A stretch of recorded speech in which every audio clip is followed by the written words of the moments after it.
থেকে বিবর্তনবাদকে বাদ দিয়েছে। বড়ই দুঃখ এবং পরিতাপের বিষয়, 2013 সালে আমার দেশে শিক্ষা কমিশনে পশ্চিমাদের কিছু গোলাম বসেছে। তারা নবম শ্রেণী থেকে মাস্টার্স পর্যন্ত, ডিগ্রি পর্যন্ত বায়োলজিতে, জুলজিতে বিবর্তনবাদকে ঢুকিয়েছে। একটি ছাত্র বিবর্তনবাদ বিশ্বাস করলে তার নাস্তিক হতে আর কিছু লাগবে না। ঠিক, এই হচ্ছে তাদের জীবন দর্শন।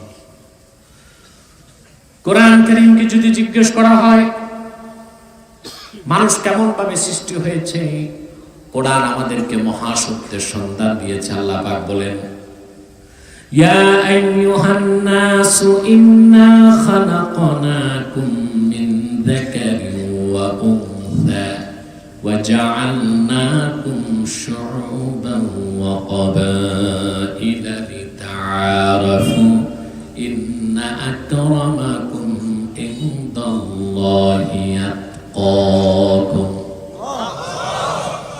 আল্লাহ রাব্বুল আলামিন সুবহানাল্লাহ, বিজ্ঞানের বিজ্ঞান কোরআন।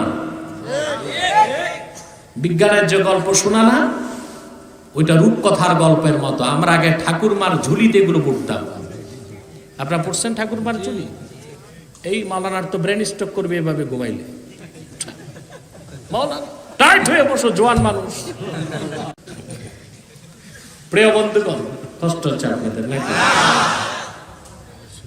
ঠাকুরমার ঝুলি পড়ছেন না আগে? আষাঢ়ে গল্প, আষাঢ় মাসে দাদি নানিরা এইরকম গল্প শুনাইতো। এক দেশে ছিল এক রাজা, তার ছিল এক রানী, রানীর ছিল এক ঘোড়া, ঘোড়ার ছিল 4 মাথা 8 লেজ 6 পা। ডারউইনের এইসব কল্পনা প্রসূত থিসিসকে আজ বিজ্ঞানের নামে পড়ানো হচ্ছে স্কুল, কলেজ, ভার্সিটিতে। তার একমাত্র উদ্দেশ্য হচ্ছে আগামী প্রজন্মকে নাস্তিক বানানো, বেঈমান বানানো, ইহজাগতিক বানানো, পরকাল বিমুখ এমন একটি প্রজন্ম দিতে চায় তারা বাংলাদেশকে, যারা পরকালকে বিশ্বাস করবে না, নাস্তিকতায় বিশ্বাস করবে। তা হতে দেওয়া হবে না। আমার পক্ষ থেকে আমি 1 বছর যাবত ডারউইনবাদীদেরকে চ্যালেঞ্জ করছি, আসো ডিবেটে আসো। একটাও বাংলাদেশে পাইলাম না। এই বিবর্তনবাদ লিখছে যে কথিত বিজ্ঞানী বাংলাদেশে, এই লোকটাও রাজি হচ্ছে না। তো যে জিনিসের প্রমাণ নাই তা জোর করে আমার দেশের সরল প্রাণ যুবকদের ঘাড়ে কেন চাপিয়ে দিচ্ছ? সারা দুনিয়া বিবর্তনবাদকে বাদ দিয়েছে, বাংলাদেশে এইটাই পুরানো জিনিস আমদানি করার দরকার। ভারতের শিক্ষামন্ত্রী বলেছে বিবর্তনবাদ বাদ দিতে হবে। সে দেশের প্রধানমন্ত্রী বলেছে যে না, আসলে তো আমরা হনুমানের বংশধর। ডারউইন একটু ভুল করছে, বানর বলছে, আমরা তো হনুমানের বংশধর। ও আবার মেনে নিচ্ছে, আবার এই জন্য তারা হনুমানের পূজাও করে। আমার প্রিয় ভাই বন্ধুগণ, আমাদেরকে কোরআন আমাদের লক্ষ্য উদ্দেশ্য বলে দিল। আমরা এমনি এমনি হই নাই, আল্লাহ তাআলা আমাদেরকে সৃষ্টি করেছেন। আল্লাহ বলেছেন, হে মানব জাতি, ইন্না খালাকনাকুম মিন যাকারিন ওয়া উনসা, আমি একজন পুরুষ আর একজন নারী থেকে তোমাদেরকে সৃষ্টি করেছি। অতঃপর গোত্র এবং সম্প্রদায়কে বিভক্ত করেছি। তোমাদের মধ্যে সেই শ্রেষ্ঠ যা আল্লাহকে বেশি ভয় পায়। এটাই সত্য। আর আগের গল্পটা যারা বলে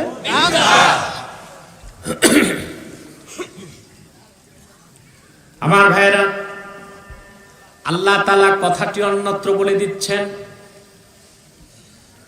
ইয়া আইয়ুহান নাসু তাকু রাব্বাকুমুল্লাযী খালাকাকুম মিন নাফসিন ওয়াহিদা ওয়া খালাকা মিনহা যাওজাহা ওয়া বাথা মিনহুমা রিজালান কাসীরান ওয়া নিসা।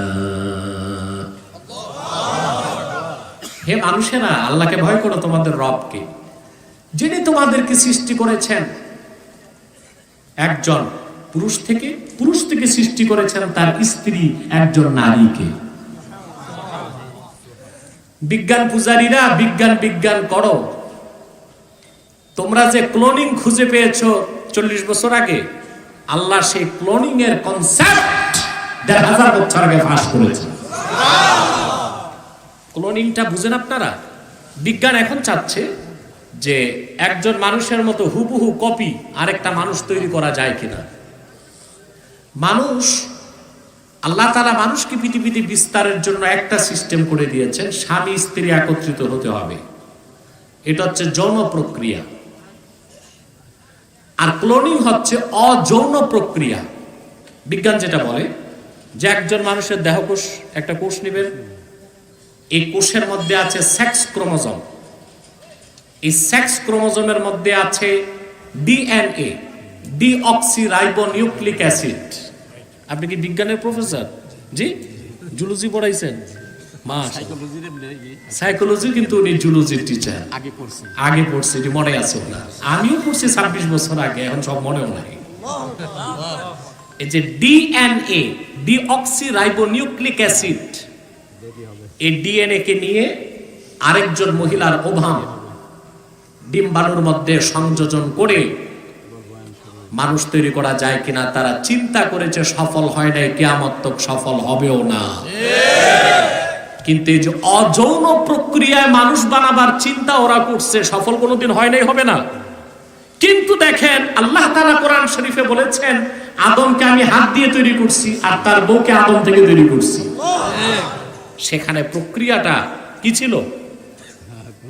আদমের দেহ থেকে হাওয়া, আদমের দেহ থেকে হাওয়া। আসল শব্দটা কি? হাওয়া।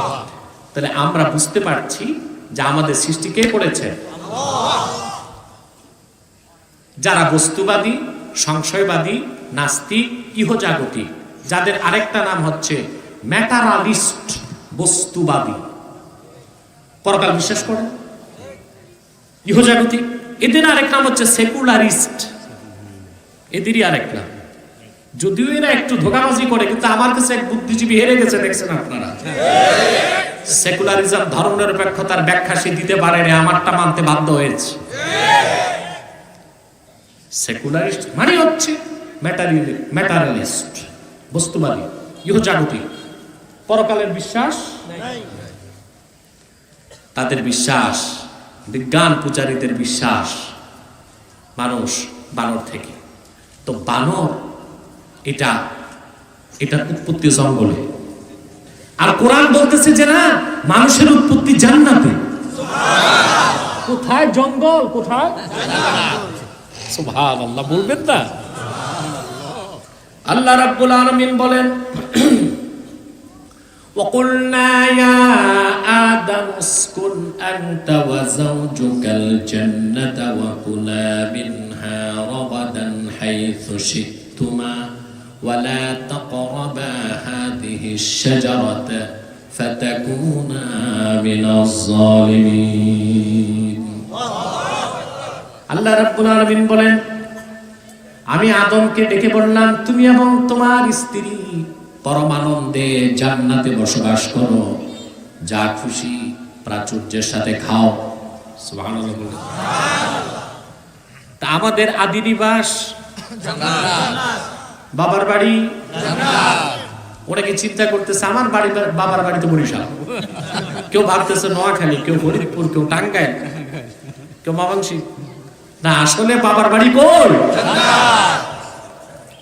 বাবার বাড়ি আসল বাড়ি, বাবার বাড়ি আসল বাড়ি। তা আমাদের আসল বাড়ি কি? জান্নাত। সুবহানাল্লাহ। কোরআন, ইসলাম মানবতাকে সমুন্নত করেছে। আল্লাহর কোরআনের বাইরে যারা মানব রচিত তন্ত্র মন্ত্র মতবাদে বিশ্বাসী, তারা মানবতাকে ভুলণ্ঠিত করেছে। তারা বলে মানুষ বানর থেকে আর বানর জঙ্গল থেকে। কোরআন বলতেছে না, মানুষ আদম থেকে আর আদমের তৈরি জান্নাতে। কোথায় জঙ্গল, কোথায় জান্নাত? মুসলমান কথা খেয়াল করতেছে? তারপরে আসো, আল্লাহ সুবহানাহু ওয়া তাআলা কোরআন কারীমে স্পষ্ট করে দিয়েছেন, আমরা মানুষ আমরা আল্লাহর শ্রেষ্ঠ সৃষ্টি, আমরা আল্লাহর সুন্দর সৃষ্টি, আমরা আল্লাহর প্রিয়তম সৃষ্টি। কোরআন শরীফ আল্লাহকে বলেছেন। আল্লাহ রাব্বুল আলামিন বলেন, ওয়ালাকাদ কাররামনা বানি আদামা ওয়া হামালনাহুম ফিল বাররি ওয়াল বাহরি ওয়া রাযাকনাহুম মিনাত তাইয়্যিবাত। আল্লাহ রাব্বুল আলামিন বলেন,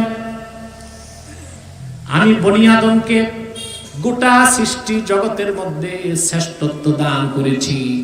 শুধু তাই নয়, জল এবং স্থলে তারে কর্তৃত্ব দিয়েছি। সুবহানাল্লাহ। জলে স্থলে কর্তৃত্ব কার? অথচ মানুষ আকৃতিতে কত ছোট। একটা হাতি মানুষ থেকে কত বড়, কিন্তু সে হাতির উপর কর্তৃত্ব করে কে? ঠিক কিনা? তিমি মাছ কত বড়, যেটা নীল তিমি। একটি নীল তিমির উপরে 42টি হাতি দাঁড় করানো যায়। একটি নীল তিমির লেজে একটা হাতি দাঁড় করায় দিবেন, সে টের পাবে না এটা কি দাঁড়াইছে। এই জল এবং স্থলে কর্তৃত্ব কার? ওয়ারাযাকনাহুম মিনাত তাইয়্যিবাত। আর সবচেয়ে দামি পবিত্র জিনিসকে রিজিক হিসেবে দিয়েছে মানুষকে। প্রশ্ন হলো কেন? প্রশ্ন আসে না? এই মানুষকে আল্লাহ রাব্বুল আলামিন এত বেশি শ্রেষ্ঠত্ব কেন দিলেন? ভূপৃষ্ঠের কর্তৃত্ব কেন দিলেন? সৃষ্টি জগতের নেতৃত্ব কেন দিলেন? মানুষ সৃষ্টির মূল কারণ কি আল্লাহ পাক তা ব্যাখ্যা করে দিয়েছেন। ওয়া মা খালাকতুল জিন্না ওয়াল ইনসা ইল্লা লিয়াবুদুন। মানুষ আর জিন আমি সৃষ্টি করেছি আমার ইবাদতের জন্য। বলেন সুবহানাল্লাহ। সেজন্য আল্লাহ রাব্বুল আলামিন সূরা বাকারার শুরু থেকে 20 নম্বর আয়াত পর্যন্ত পুরো একটি রুকুর মধ্যে মানব জাতির ক্লাসিফিকেশন করেছেন, শ্রেণীবিন্যাস করেছেন। নাজাত প্রাপ্ত, মুক্তি প্রাপ্ত একমাত্র মুমিন, সেই কথাটাকে চূড়ান্ত সিদ্ধান্ত দিয়ে তারপরে তিনি সেই মুমিন হিসেবে, মানুষ হিসেবে আমাদের দায়িত্বের কথা তুলে ধরেছেন। আল্লাহ পাক বলেন, ইয়া আইয়ুহান নাসু উবুদু রাব্বাকুমুল্লাযী খালাকাকুম ওয়াল্লাযীনা মিন ক্বাবলিকুম লাআল্লাকুম তাত্তাকুন। হে মানব জাতি, তোমরা তোমাদের রবের ইবাদত করো। বলেন সুবহানাল্লাহ। কয়েকটি সূক্ষ্ম বিষয় আপনাকে এখন অনুধাবন করতে হবে। আল্লাহর পক্ষ থেকে যত নবী এসেছেন পূর্বে, লক্ষাধিক নবী রাসূল, তাদের শরীয়তে ভিন্নতা ছিল, কিন্তু মৌলিক 5টি বিষয়ে তারা একমত ছিলেন। তার প্রথমটি হচ্ছে তাওহীদ। প্রথমটি কি? তাওহীদ। প্রত্যেক নবী আল্লাহর একত্বের ঘোষণা করেছেন। দ্বিতীয় যে বিষয়ে সমস্ত নবী একমত ছিলেন তা হচ্ছে মুহাম্মদ সাল্লাল্লাহু আলাইহি সাল্লাম আল্লাহর শেষ নবী এবং নবীগণের নবী। আল্লাহ প্রত্যেক নবীকে নবুয়ত দেবার আগে ওয়াদা নিয়েছেন, যদি তোমরা মুহাম্মদ সাল্লাল্লাহু আলাইহি সাল্লামের রিসালাত, নবুয়তের জামানা পেয়ে যাও, তোমাদের উপর ফরজ হচ্ছে আমার নবী মুহাম্মদ সাল্লাল্লাহু আলাইহি সাল্লামের রিসালাতকে তোমরা বিশ্বাস করে ওনার উম্মত হয়ে যাবে। এজন্য রাসূল করিম সাল্লাল্লাহু আলাইহি সাল্লাম আখিরি নবী হিসেবে সকল নবীগণের নবী, তিনি নবিয়ুল আম্বিয়া। বলেন সুবহানাল্লাহ। সমস্ত নবীগণ তাদের নিজ নিজ যুগে প্রচার করে গিয়েছেন। আল্লাহ এক প্রচার করেছেন, সমস্ত নবীগণের নবী, আখিরি জামানার নবী, যার মাধ্যমে আল্লাহর দ্বীন পরিপূর্ণ হবেন, তিনি মুহাম্মদ সাল্লাল্লাহু আলাইহি ওয়াসাল্লাম। তৃতীয় যে বিষয়ে নবীগণ একমত ছিলেন তা হচ্ছে ইবাদত লিল্লাহি ওয়াহদা, ইবাদত হবে একমাত্র আল্লাহ। চতুর্থ যে বিষয়ে সমস্ত নবী একমত ছিলেন, প্রচার করেছেন তা হচ্ছে আখিরাত, পরকালের কথা বলেছেন। পঞ্চম যে বিষয়ে সমস্ত নবীগণ একমত ছিলেন তা হচ্ছে সালাত। প্রত্যেক নবী নিজে নামাজ পড়তেন এবং অন্যকে নামাজ পড়তে বলতেন। কয়টি বিষয়? সে 5টি মৌলিক কথার একটি ছিল ইবাদত। সকল নবী আল্লাহর ইবাদতের কথা বলেছেন। সুবহানাল্লাহ বলবেন না? কি বলেছেন? আল্লাহ তাআলা কোরআন কারীমে সেই কথাগুলো উদাহরণ দিয়ে তুলে ধরেছেন। 25 জন পয়গম্বরের উদাহরণ আল্লাহ দিয়েছেন। তারা আল্লাহর ইবাদতের দাওয়াত দিয়েছেন। আল্লাহর ইবাদতকে প্রতিষ্ঠা করতে যে তারা কেউ জীবন দিয়েছেন, কেউ রক্ত দিয়েছেন। ঠিক কিনা বলেন? আমার ভাইরা, আল্লাহ রাব্বুল আলামিন উদাহরণ দিয়েছেন, ওয়ালাকাদ আরসালনা নূহান ইলা কওমিহি ক্বালা ইয়া কওমি ইবুদুল্লাহা মা লাকুম মিন ইলাহিন গায়রুহু। আল্লাহ পাক বলেন, আমি নূহকে রাসূল করে প্রেরণ করেছি। তিনি শতাব্দীর পর শতাব্দী তার কওমকে ডাক দিয়ে বলেছেন, হে আমার কওম, একমাত্র ইবাদত করো আল্লাহ রাব্বুল আলামিনের, তিনি ছাড়া কোনো মাবুদ নাই। আল্লাহ রাব্বুল আলামিন আবার উদাহরণ দিয়েছেন, ওয়া ইলা আদিন আখাহুম হুদান ক্বালা ইয়া কওমি ইবুদুল্লাহা মা লাকুম মিন ইলাহিন গায়রুহু। আল্লাহ পাক বলেন, আমি আদ জাতির নিকট তাদের ভাই হুদকে প্রেরণ করেছি। তিনিও যুগের পর যুগ তাদেরকে আহ্বান করেছেন আর বলেছেন, হে আমার কওম, তোমরা একমাত্র আল্লাহর ইবাদত করো, তিনি ছাড়া আর কোনো মাবুদ নাই। আল্লাহ পাক আবার উদাহরণ দিয়েছেন, ওয়া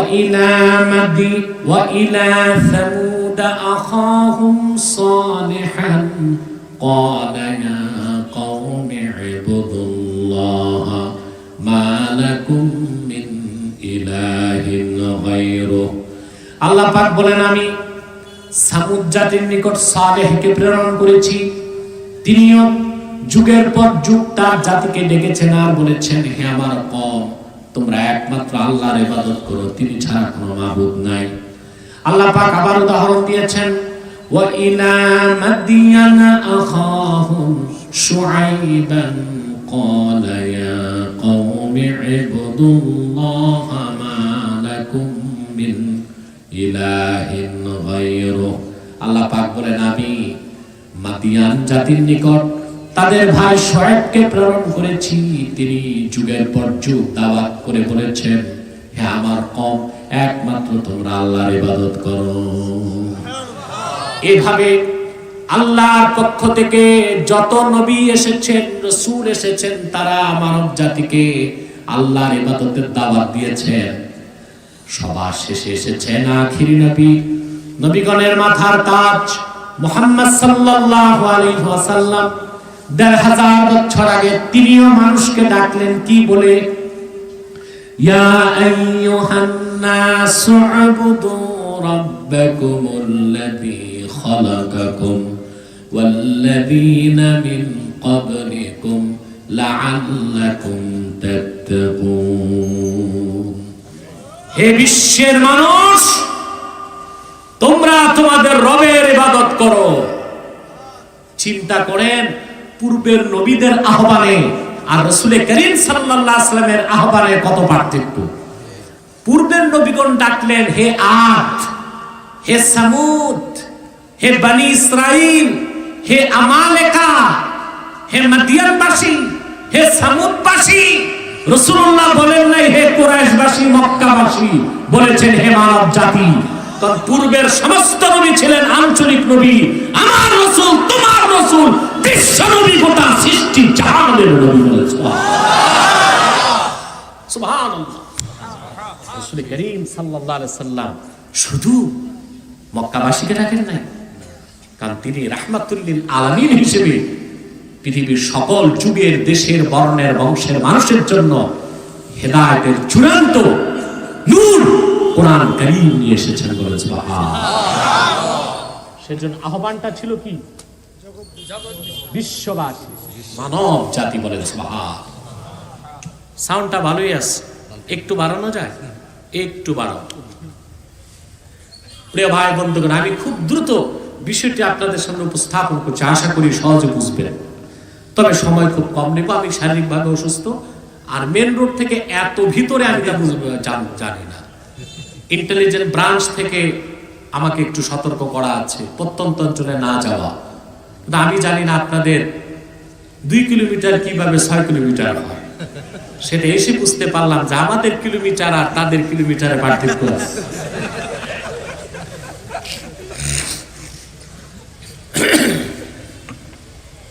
প্রিয় ভাই বন্ধুগণ, যে কথা বলছিলাম, তাহলে আল্লাহ রাসূল সাল্লাল্লাহু আলাইহি ওয়াসাল্লাম ডাক দিলেন, হে মানব জাতি, আল্লাহ যেমন সবার রব, আল্লাহর হাবিব সবার জন্য, সুবহানাল্লাহ, তিনি সবার রাসূল, সুবহানাল্লাহ। আর এই কোরআন শুধু মুসলমানের জন্য আসে নাই, সারা মানব জাতির জন্য এসেছে, ঠিক কিনা? আল্লাহ রাব্বুল আলামিন বলেন, শাহরু রমাদানাল্লাযী উনজিলা ফীহিল কুরআনু হুদাল লিন-নাস। এই কোরআন হুদাল লিন-নাস, গোটা মানব জাতির জন্য হেদায়েতের বাহন। সুবহানাল্লাহ। কথাটি কেন বললাম? একমাত্র পৃথিবীতে ধর্ম প্রচারের বৈধ দাবিদার মুসলমান, আর কারো ধর্ম প্রচারের অথরিটি তার ধর্ম তাকে দেয়নি। আবার বলছি কথাটা, একমাত্র পৃথিবীতে ইসলাম প্রচারের অধিকার রাখে মুসলমান। মুসলমানকে অধিকার কোরআন দিয়েছে।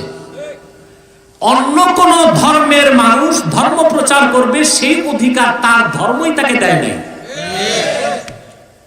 যেমন হিন্দুদের এটা কোনো ধর্ম না, এটা একটা কালচার, এটা কি সংস্কৃতি। তারপর সেখানে আবার লেখা আছে তাদের ধর্মগ্রন্থে, অহিন্দু কোনোদিন হিন্দু হইতে পারবে না। তো ধর্ম প্রচারের সুযোগ নাই। তারা ধর্ম প্রচার করে খ্রিস্টান, কারা করে? খ্রিস্টান। খ্রিস্টানদের বাইবেলে লেখা আছে, জেসাস, যীশু খ্রিস্ট নিজেই বলেছে, আমাকে প্রেরণ করা হয়েছে বনি ইসরায়েলের হারানো মেষগুলোকে উদ্ধার করতে। তাহলে জেসাস বা যিশু বা ঈসা তার বক্তব্য বুঝিয়ে দিলেন তিনি শুধু ছিলেন বনি ইসরায়েলের জন্য। একে তো তার ধর্মই রহিত হয়ে গেছে, দ্বিতীয়ত তো তার ধর্ম বনি ইসরায়েলের বাইরে কারো কাছে পৌঁছানো ঈসার ফতুয়ায় না যায়। তো খ্রিস্টানদের ধর্ম প্রচারের অধিকার আছে? অথচ সারা বাংলাদেশে খ্রিস্টানরা অবাধে ধর্ম প্রচার করছে। এটা ধর্মের নামে অধর্মীয় কাজ হচ্ছে, এটা বন্ধ করা উচিত। কিন্তু দুঃখ এবং পরিতাপের বিষয়, সে খ্রিস্টান মিশনারির বিরুদ্ধে যারা বাংলাদেশে কাজ করছে তারা আজকে ময়দানে হাঁটতে পারে না, কথা বলতে পারে না। কেন যেন তারা কারাগারে বন্দী। আমি মাওলানা জুবাইরের ইঙ্গিত দিচ্ছি, প্রচলিত আইনে তিনি যদি অপরাধী হন শাস্তি হোক, কিন্তু জামিনে মুক্তি দেওয়া তো উচিত। তাকে ভিতরে অন্তরীণ রেখে খ্রিস্টানদেরকে যদি ধর্ম প্রচারের সুযোগ দেওয়া হয়, তাহলে পার্বত্য চট্টগ্রাম ভবিষ্যতে বাংলাদেশের একটি অংশ নাও থাকতে পারে। বাংলাদেশে যারা খ্রিস্টান মিশনারি পরিচালনা করছে তারা ইসলামের শত্রু, মুসলমানের শত্রু। লক্ষ লক্ষ মুসলমানের রক্তে অর্জিত স্বাধীন বাংলাদেশের স্বাধীনতার শত্রু।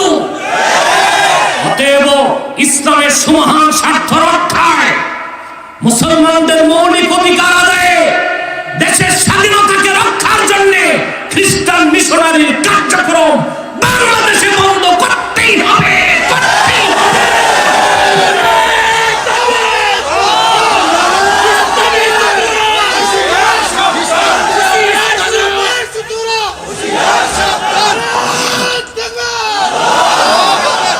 খ্রিস্টানদের আস্তানা,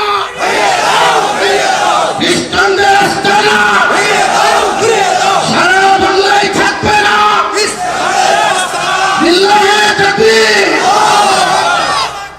প্রিয় সুধী, আমি এই জনতার পক্ষ থেকে গভর্নমেন্টকে করজোর অনুরোধ করব,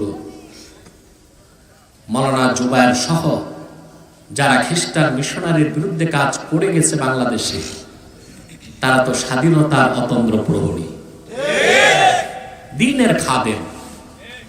যদি তাদের কোনো কৌশলে বা পদ্ধতিতে ভুল থাকে বিচার হোক, অন্তত জামিনে মুক্তি দেওয়া উচিত, ঠিক কিনা?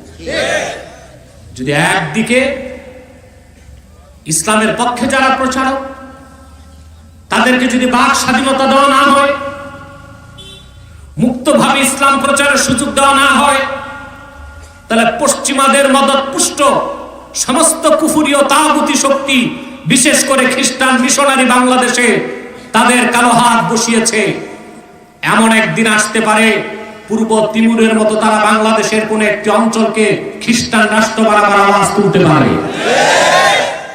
সুদানের মতো বাংলাদেশের কোন অঞ্চলকে স্বাধীন করার আওয়াজ তারা দিতে পারে। ফিলিপাইন একসময় একটি মুসলিম অধ্যুষিত রাষ্ট্র ছিল, ফিলিপাইনের মতো এদেশে খ্রিস্টান সংখ্যা বেড়ে যেতে পারে। স্পেন 600 বছর মুসলমান শাসন করেছে, পরবর্তীতে অত্যন্ত নির্মম ভাবে, অমানবিক ভাবে, ধোঁকাবাজির মাধ্যমে খ্রিস্টানরা স্পেনকে দখল করেছে।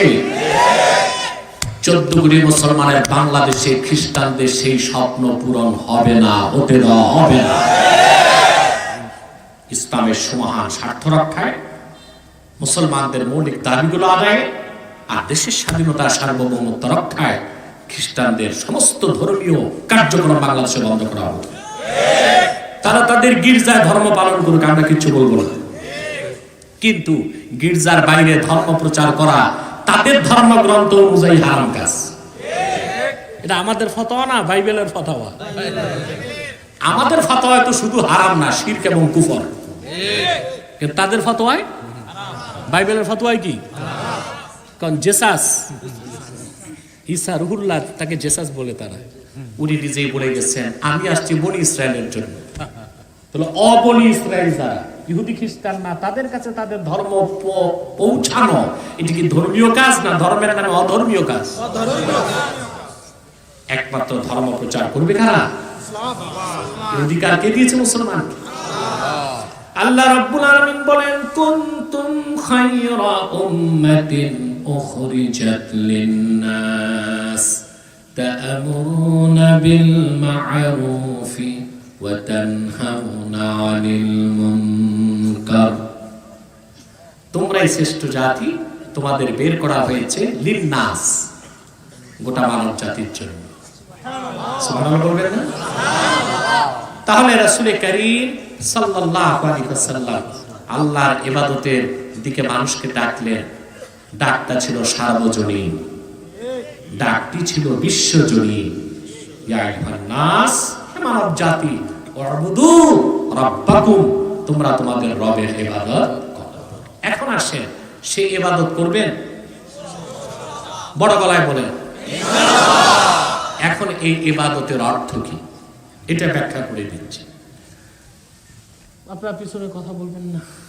প্রিয় শুনি, আল্লামা ইমাম বাগাবী রাহমাতুল্লাহ মাআলিমুত তানজিলে ইবাদত শব্দের অর্থ লিখেছেন। ইবাদত হচ্ছে আল ইতাআতু মা'a যিল্লাতি ওয়াল খুদু', একনিষ্ঠ চিত্তে নিজকে তুচ্ছ মনে করার দ্বারা আল্লাহ তার রাসূলের আনুগত্যকে মানার নাম ইবাদত। সুবহানাল্লাহ। এটা ইসলামের অনেক বড় একটা জিনিস। 3টি জিনিস মিলে দিন ইসলাম, ঈমান, ইসলাম, ইহসান, 3 মিলে দিন ইসলাম। এটা আপনি ইউটিউবে পাবেন, আমার পূর্ণাঙ্গ দিনের ব্যাখ্যা এই নামে একটা আলোচনা আছে। কথা বুঝতেছেন? তাহলে এই যে ইবাদত, এর অর্থই হচ্ছে নিজকে তুচ্ছ মনে করার দ্বারা আল্লাহ ও তার রাসূল সাল্লাল্লাহু আলাইহি ওয়াসাল্লামের আনুগত্যকে মেনে নেওয়া। ইমামে বায়জাবি রাহমাতুল্লাহি আলাইহি ইবাদত শব্দের ব্যাখ্যায় লিখেছেন, ইবাদত শব্দটা এসেছে তারিকুল মা'বাদ থেকে। তারিকুল মা'বাদ বলা হয় যে পথ বানানো হয় না, মানুষের পদাঘাতে তৈরি হয় পথ, সেটাকে বলা হয় তরিকুল মাবাদ, মেঠো পথ। কি পথ? আপনাদের গ্রামে পথ আছে না, মেঠো পথ। ওটা কি রোলার দিয়ে বানায় সিটি কর্পোরেশন? মানুষ চলতে চলতে পায়ের আঘাতে পথ তৈরি হয়ে যায়। সে তরিকুল মাবাদ থেকে ইবাদত, অর্থাৎ বান্দা আল্লাহর গোলামির ক্ষেত্রে ওই রকম তরিকুল মাবাদ হয়ে যাবে। তার নিজস্ব ইচ্ছা বলে কোনো কিছু থাকবে না। 3 নাম্বার হচ্ছে ইবাদতের ব্যাখ্যা করেছেন হাফেজ জালালউদ্দিন সুয়ুতি রাহমাতুল্লাহ। তিনি ব্যাখ্যা করেছেন ইবাদত হলো ইমতিসালুল আওয়ামির ওয়া ইজতিনাবুন নাওয়াহি, কোরআন হাদিসের সব হুকুমকে মানা আর সব নিষেধকে ছাড়া, তার নাম হলো ইবাদত। বলেন সুবহানাল্লাহ। বুঝতেছেন ইবাদত? তাহলে ইবাদত অর্থ শুধু নামাজ, রোজা, হজ, যাকাত না, এর অর্থ ব্যাপক। নামাজ, রোজা, হজ, যাকাতের সাথে সাথে কোরআন সুন্নাহর সমস্ত হুকুমকে মানা, নিষেধকে ছাড়া, তার নাম কি? তার নাম কি? ইবাদত। এই ইবাদত আপনি, তাহলে ইবাদতের সহজ অর্থ এটা পেলাম আমরা, হুকুম মানা, নিষেধ ছাড়া। এর নাম কি? জোরে বলেন। আমি মূল বক্তব্যে চলে এসেছি, 2-3 মিনিটে শেষ হয়ে যাবে ইনশাআল্লাহ। ইবাদতের মূল হচ্ছে হুকুম মানা, নিষেধ ছাড়া। হুকুম মানা, নিষেধ ছাড়া। এতটুকু বুঝতে পারছেন আমার ভাইয়েরা? এবার আরেকটি সূক্ষ্ম বিষয় লক্ষ্য করেন। আল্লাহ পাক এখানে ইবাদতের কথা বলার সময় রব শব্দ কেন আনলেন? আল্লাহ তো শব্দটা নিজের বড় নামটা নিতে পারতেন, ইয়া আইয়ুহান নাস উবুদুল্লাহ, তোমরা আল্লাহর ইবাদত করো, তা কেন বললেন না? রাব্বাকুম বলে নিজের রুবুবিয়তের কথা কেন বললেন? তার কারণ হচ্ছে রবের রুবুবিয়তকে বান্দা তার উবুদিয়াতের মাধ্যমে দ্রুত চিনতে পারে। আল্লাহ তাআলা ইঙ্গিত করলেন, বান্দা তোর রব আমি, তোর রব আমি, আর তুই আমার আব্দ, তুই আমার আব্দ। আব্দ মানেই হচ্ছে রবের গোলামি করবে, আব্দের আর কোনো কাজ। সেজন্য আমার আবার রব শব্দের ব্যাপক তাফসীর, এটা সূরা ফাতিহার তাফসীরে শুনে নেবেন। আজকে তো অত সময় নাই, আমি শুধু সংক্ষেপে বলে যাচ্ছি। তাহলে এই জন্য আল্লাহ তাআলা ইয়া আইয়ুহান নাস উবুদুল্লাহ বলেন নাই, ইয়া আইয়ুহান নাস উবুদু রাব্বাকুম বলেছেন। রব কাকে বলা হয়? সুবহানাল্লাহ, সুবহানাল্লাহ। আর রাব্বু বিমা'না তারবিয়া হিয়া তাবলীগু শাইই ইলা কামালিহি শাইআন ফাশাইআ। রব শব্দটা তারবিয়াতের অর্থে আসে।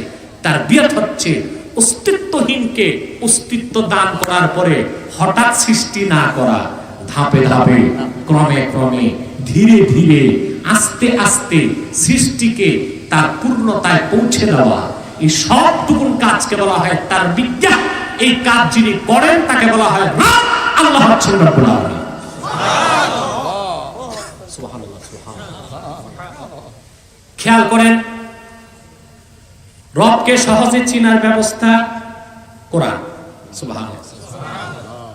এখানে যার বয়স 50, কত? 51 বছর আগে আপনার কি পরিচয় ছিল? নাম ছিল সলিমউদ্দিন, করিমউদ্দিন, ভুইয়া, চৌধুরী, চ্যাটার্জি, ব্যানার্জি।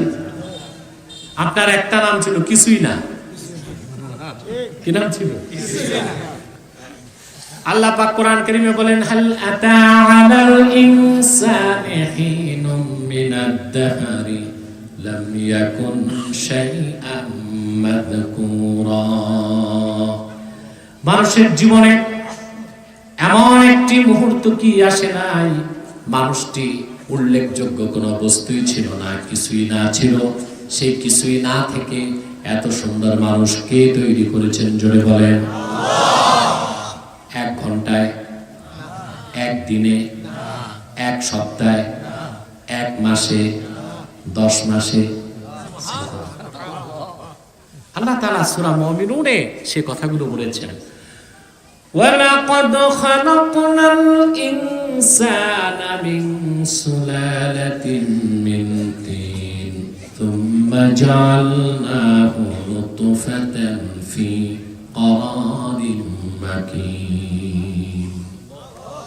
মানুষকে তৈরি করেছি মাটির সারণের চাষ থেকে। অতঃপর তাকে এক ফোঁটা বীর্যের আকারে মায়ের সুরক্ষিত রেহেমে স্থাপন করেছি। ثم خلقنا النطفة علقة فخلقنا العلقة مضغة فخلقنا المضغة عظاما فكسونا العظام لحما।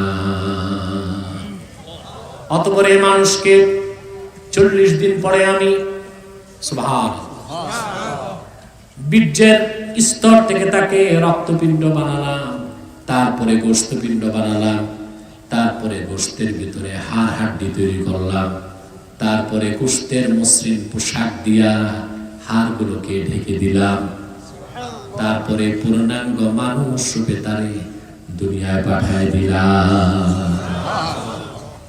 ধাপে ধাপে কথা বলে না, ধাপে ধাপে ক্রমে ক্রমে। এটা তার বিয়াত। এটা কি? এটা রবের কাজ। এটা কার কাজ? রবের কাজ।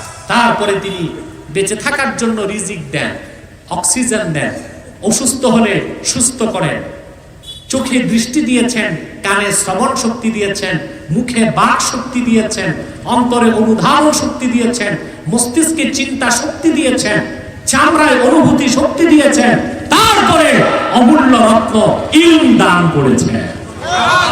এসব কার কাজ? আল্লাহ। রুবুবিয়ত। আমরা আব্দ। আমরা কি? আব্দ। আব্দ যেন রবের রুবুবিয়তকে বুঝে মস্তক নত করে দেয়।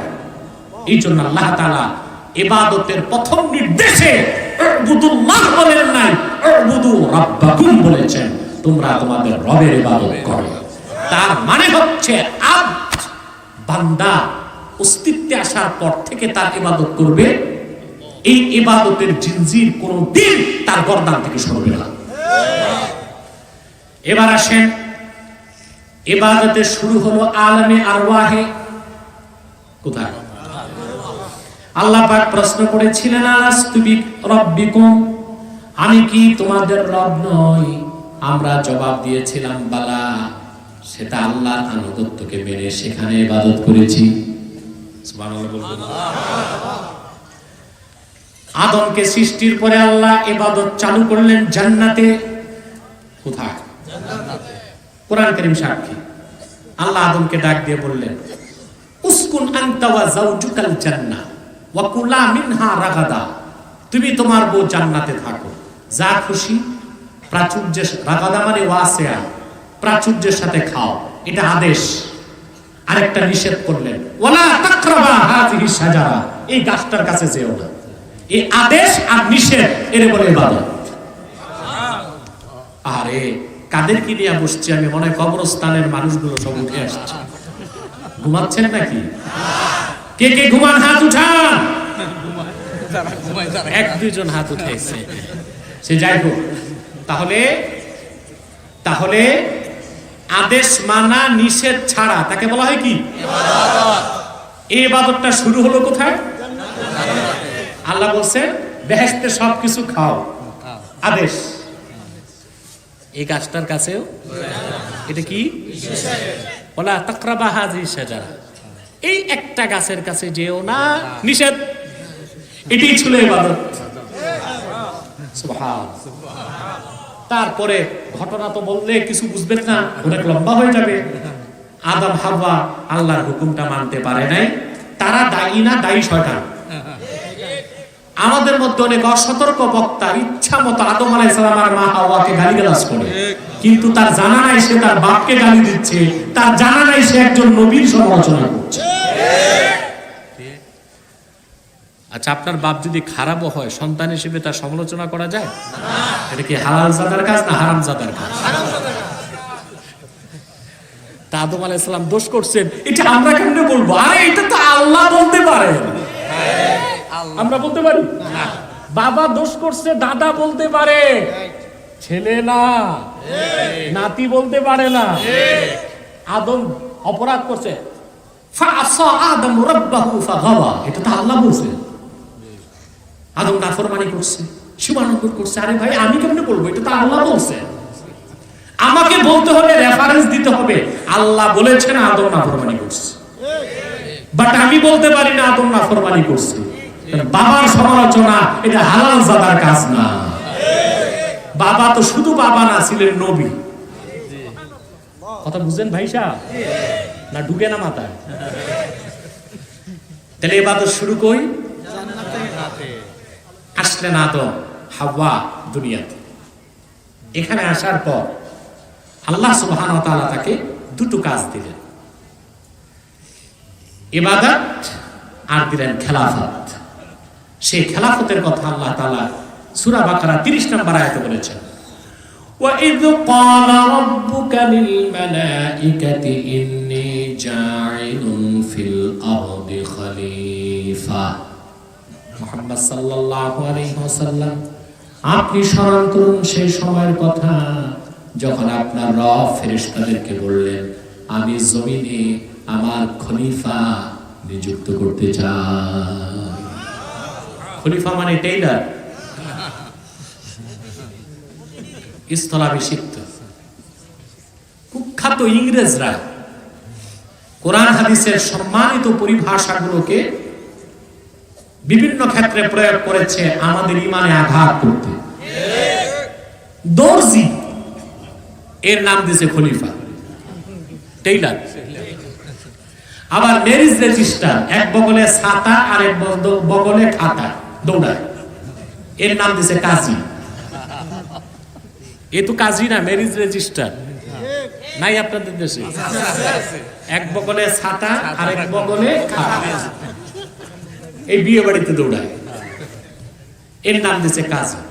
না, ইসলামী স্টেটের যিনি চিফ এক্সিকিউটিভ তার নাম খলিফা, আর ইসলামী আদালতে যিনি বিচারপতি তার নাম কাজী। পরিভাষাগুলোকে আমাদের সঠিকভাবে আমাদের মধ্যে চর্চা করতে হবে। আমরা ইংরেজদের শেখানো বুলি আওড়াবো না, ঠিক কিনা? মনে থাকবে প্রিয় ভাই বন্ধুগণ। তাই পৃথিবীতে আসার পর শুরু হলো কি? ইবাদত এবং খেলাফত। সুবহানাল্লাহ বলবেন? পৃথিবী শেষ, কবর থেকে আবার শুধু ইবাদত, খেলাফত নাই। কবর ইবাদত কোনটি হবে? 3টি প্রশ্ন। প্রথম প্রশ্ন, মান রাব্বুক, তোমার রব কে? মুমিন জবাব দিবে রাব্বি আল্লাহ। ওমা দীনুক, তোমার দিন কি? মুমিন জবাব দিবে দীনি আল ইসলাম। আল্লাহর হাবিবকে দেখানো হবে, ওমা তাকুলু ফি হাযার রাজুল আল্লাযী বুইসা ফীকুম। আল্লাহর হাবিব মুহাম্মদ সাল্লাল্লাহু আলাইহি ওয়াসাল্লামকে জান্নাতুল ফেরদৌস রওজা মুবারক থেকে মুমিনকে দেখানো হবে আর বলা হবে, ওনার ব্যাপারে যাকে তোমাদের গোটা বিশ্ববাসীর মুক্তির জন্য প্রেরণ করা হয়েছে, মুহাম্মদ সাল্লাল্লাহু আলাইহি ওয়াসাল্লাম, ওনার ব্যাপারে তোমার বিশ্বাস কি? মুমিন বলবে, হাযা নবিয়ুনা মুহাম্মাদুর রাসূলুল্লাহ ইমামুল মুরসালিন খাতামুন নবী। তিনি তো আর কেউ নন, তিনি নবীগণের নবী, আখিরি নবী, সমস্ত নবী রাসূলের ইমাম, আমার প্রিয় নবী মুহাম্মদ রাসূলুল্লাহ সাল্লাল্লাহু আলাইহি ওয়াসাল্লাম। আল্লাহ ডাক দিয়ে বলবেন, ইন সাদাকা আবদি ফাফরিশুহু মিনাল জান্নাহ ওয়ালবিসুহু মিনাল জান্নাহ ওয়াফতাহু লাহু বাবান ইলাল জান্নাহ। সুবহানাল্লাহ। বেহেশতের পোশাক পরায় দাও, জান্নাত থেকে কবর পর্যন্ত দরজাগুলো খুলে দাও, বেহেশতের ফরাশ বিছায় দাও। এটা আপনার কবরের ইবাদত। তারপরে হাসর ময়দান, ওখানে ইবাদত। সূরা কালামে আল্লাহ বলেছেন, ওয়া ইউকশাফু আন সা। আল্লাহ তাআলা সূরা কলমের মধ্যে বলেছেন, হাসর ময়দানে আল্লাহ পাক ওনার পিণ্ডলিটা খুলে ধরবেন, ওয়া ইউদাউনা ইলাস সুজুদ ফালা ইস্তাতিউন।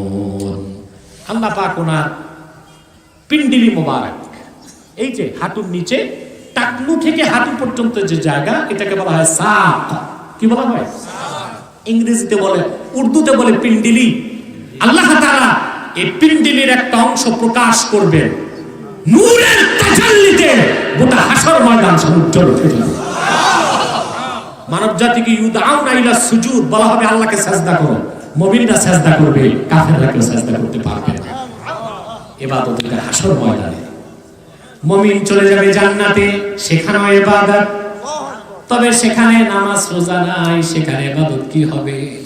মোল্লা আলী কারি মিশকাতে শরাবের কাতে লিখেছেন, শুধু মুমিন পড়বে আল্লাহর তাসবিহ, সুবহানাল্লাহ আলহামদুলিল্লাহ ওয়া লা ইলাহা ইল্লাল্লাহ আল্লাহু আকবার ওয়া লিল্লাহিল হামদ। এটা হবে বেহেশতে আমাদের ইবাদত। বলেন সুবহানাল্লাহ। তাহলে ইবাদত আলামে আরওয়াহে ছিল, ইবাদত জান্নাতে ছিল, ইবাদত দুনিয়াতে আছে, ইবাদত কবরে থাকবে, ইবাদত হাসরে থাকবে, ইবাদত আবার জান্নাতেও থাকবে। আব্দ মানে হচ্ছে রব আমার আল্লাহর গোলামীর জিনজির গর্দানে চাপিয়ে নেওয়া। এই জিনজির কোনোদিন আর ছুটানো যাবে না। দুনিয়াতে ব্যতিক্রম শুধু ইবাদত না, খেলাফত আল্লাহ দিয়েছেন মুসলমানকে। কি দিয়েছেন? সে খেলাফত আছে আমাদের মধ্যে? ইবাদত আছে, খেলাফত নাই। এখন ইবাদত তো বুঝালাম, খেলাফত 2 মিনিটে বুঝাই দিই। 2 ঘন্টায়ও বুঝবেন না, আমি 2 মিনিটে বুঝাচ্ছি যদি আল্লাহ তৌফিক দেন। সেটা হচ্ছে ইবাদতের ব্যাখ্যা আমি আপনাদের শোনালাম। হুকুম মানা, নিষেধ ছাড়া, তার নাম ইবাদত। খেলাফত হলো হুকুম মানানো, নিষেধ ছাড়ানো, তার নাম খেলাফত। হুকুম মানানো, ছাড়ানো, তার নাম কি? খেলাফত। আমি একটা উদাহরণ দিচ্ছি। নামাজ পড়া ইবাদত। নামাজ পড়া কি? নামাজ পড়ানো খেলাফত। শরীয়তের হুকুম, যে ব্যক্তি নামাজ পড়বে না, হানাফি মাযহাব মতে তারে বেত্রাঘাত করতে হবে 25 বেত। কত বেত? 25। আমি ইঞ্জিনিয়ারিং ইনস্টিটিউটে একটা বক্তব্যে গেলাম, আমি প্রধান আলোচক ছিলাম। সেখানে কিছু বুদ্ধিজীবী ছিল। এক বুদ্ধিজীবী ছিল যিনি ইতিমধ্যে গত বছর আমার কাছে শোচনীয় ভাবে হারছে। উনিও ছিল, হারছে তো অনেক নাস্তিক বুদ্ধিজীবী, ওর মধ্যে একজন ছিল। তা আমি যখন বললাম নামাজ কায়েমের জন্য 25 বেত লাগানো শরীয়তের হুকুম, খেপে গেছে সে। না, যার খুশি সে নামাজ পড়বে, নামাজ না পড়লে 25 বেত লাগানো, এটা তো অমানবিক কাজ। পরবর্তীতে মাইক নিয়ে আমি তার জবাব দিলাম, আমার দেশে যখন মানুষ সেনাবাহিনীতে ভর্তি হয়, তার ট্রেনিং চলাকালীন ট্রেনিং এ যদি ভুল হয়, তার স্যার তাকে স্কেল দিয়ে পিটায়, এটা কি অমানবিক? ট্রেনিং দিচ্ছে, ট্রেনিং ভুল হলে সে সৈনিক হতে পারবে না।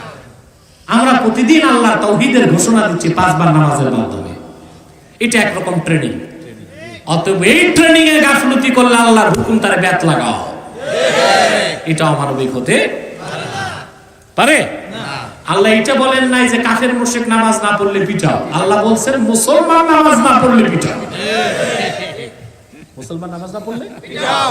তুমি তো আল্লাহর সৈনিক, আর সৈনিককে তার ট্রেনিং পুরোপুরি নিতে হবে, আর এই ট্রেনিং চলবে শেষ নিঃশ্বাস থেকে রাত পর্যন্ত। অতএব ট্রেনিং পিরিয়ডে, ট্রেনিং চলাকালীন ব্যর্থ খাইতেই হবে, ঠিক কিনা? এখন বলেন, আপনি নিজে নামাজ পড়বেন, ইবাদত করলেন, কিন্তু আগামীকাল ফজর নামাজ বা যোহরের পর যদি চন্দ্রা বাজারে যে নামাজ পড়ে না তারে ব্যাত লাগান, কি অবস্থা হবে? আপনি 2 ব্যাত লাগাবেন, কমসে কম 4টা ব্যাত আপনার খাইতে হবে। কিন্তু যদি আমাদের মধ্যে খেলাফত থাকতো, তাহলে এই কাজটা হতো পুলিশের। কার হতো? পুলিশ আচ্ছা মতো পিটাই দিত যে নামাজের সময় ঘরে থাক, না মসজিদে যা, বাজারে রোডে ঘোরাঘুরির কোনো সুযোগ নাই। মদ না খাওয়া কি?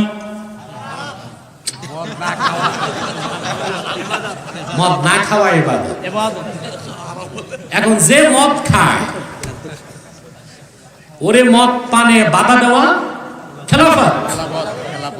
এখন আপনি পারবেন কালিয়াকুট যে মদের দোকান যে কয়টা আছে ভাঙতে পারবেন?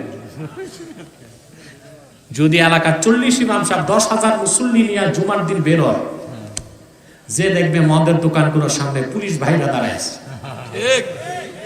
পাহারা দিবে কারে?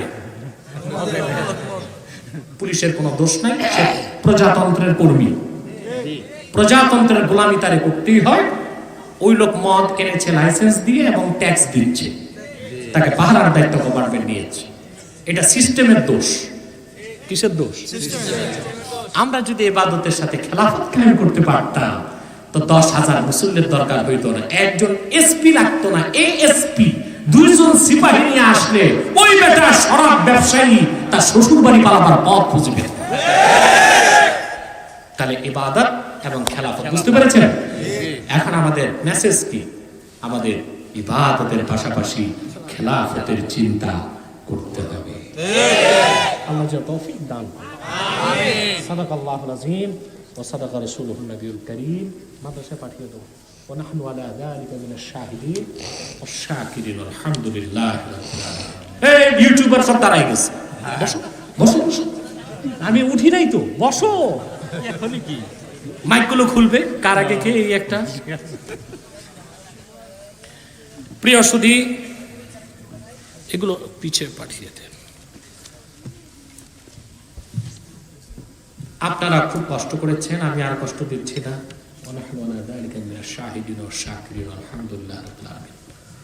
বিদায় লগ্নে আমি কিছু হুঁশিয়ারি করে দিচ্ছি আপনাদেরকে। উচ্চারণ, আপনারা এখানে বিভিন্ন দলমতের লোক আছেন, আছেন না?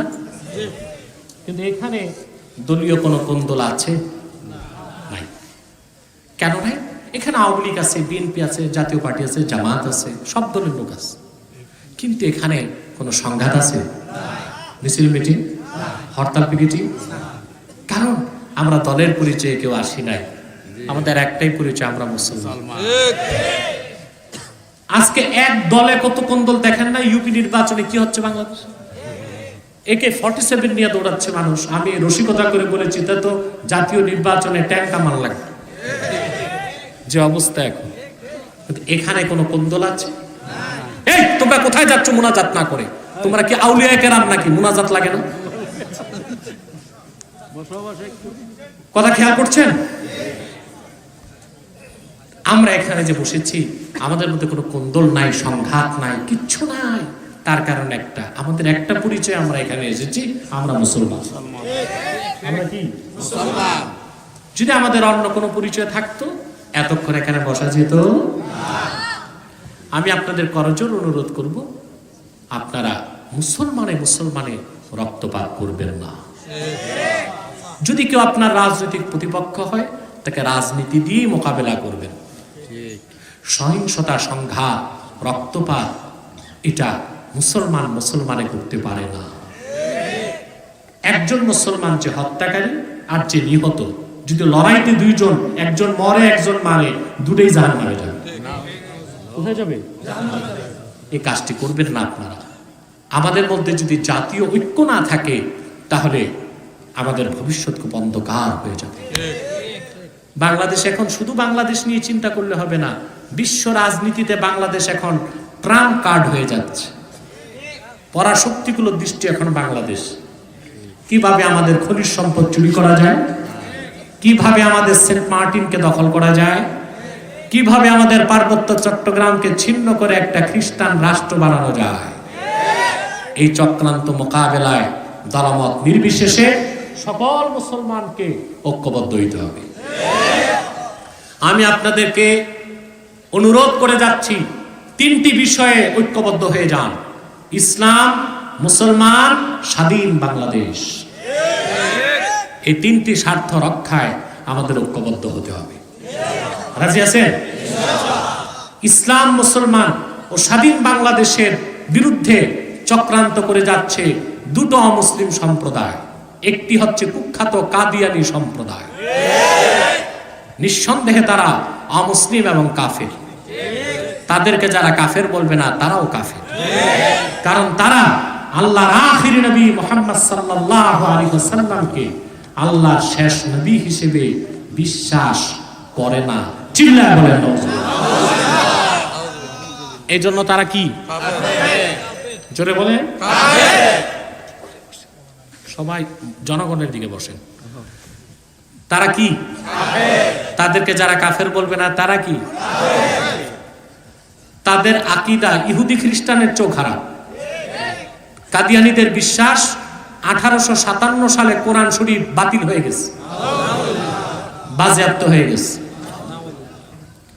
তাদের বিশ্বাস মদ এবং শূকরের গোশত হালাল।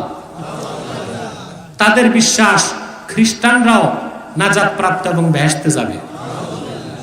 তাদের বিশ্বাস মানে কত যে কুফরি আকীদা তাদের মধ্যে, তা ভাষায় প্রকাশ করা যাবে না। তারা অমুসলিম এবং কাফের, কিন্তু তারা মানুষকে ধোঁকা দেবার জন্য মুসলমানদের মতো দাড়ি রাখে, টুপি লাগায়, মুসলমানদের মতো নাম রাখে। তাই বলে কি তারা মুসলমান হবে?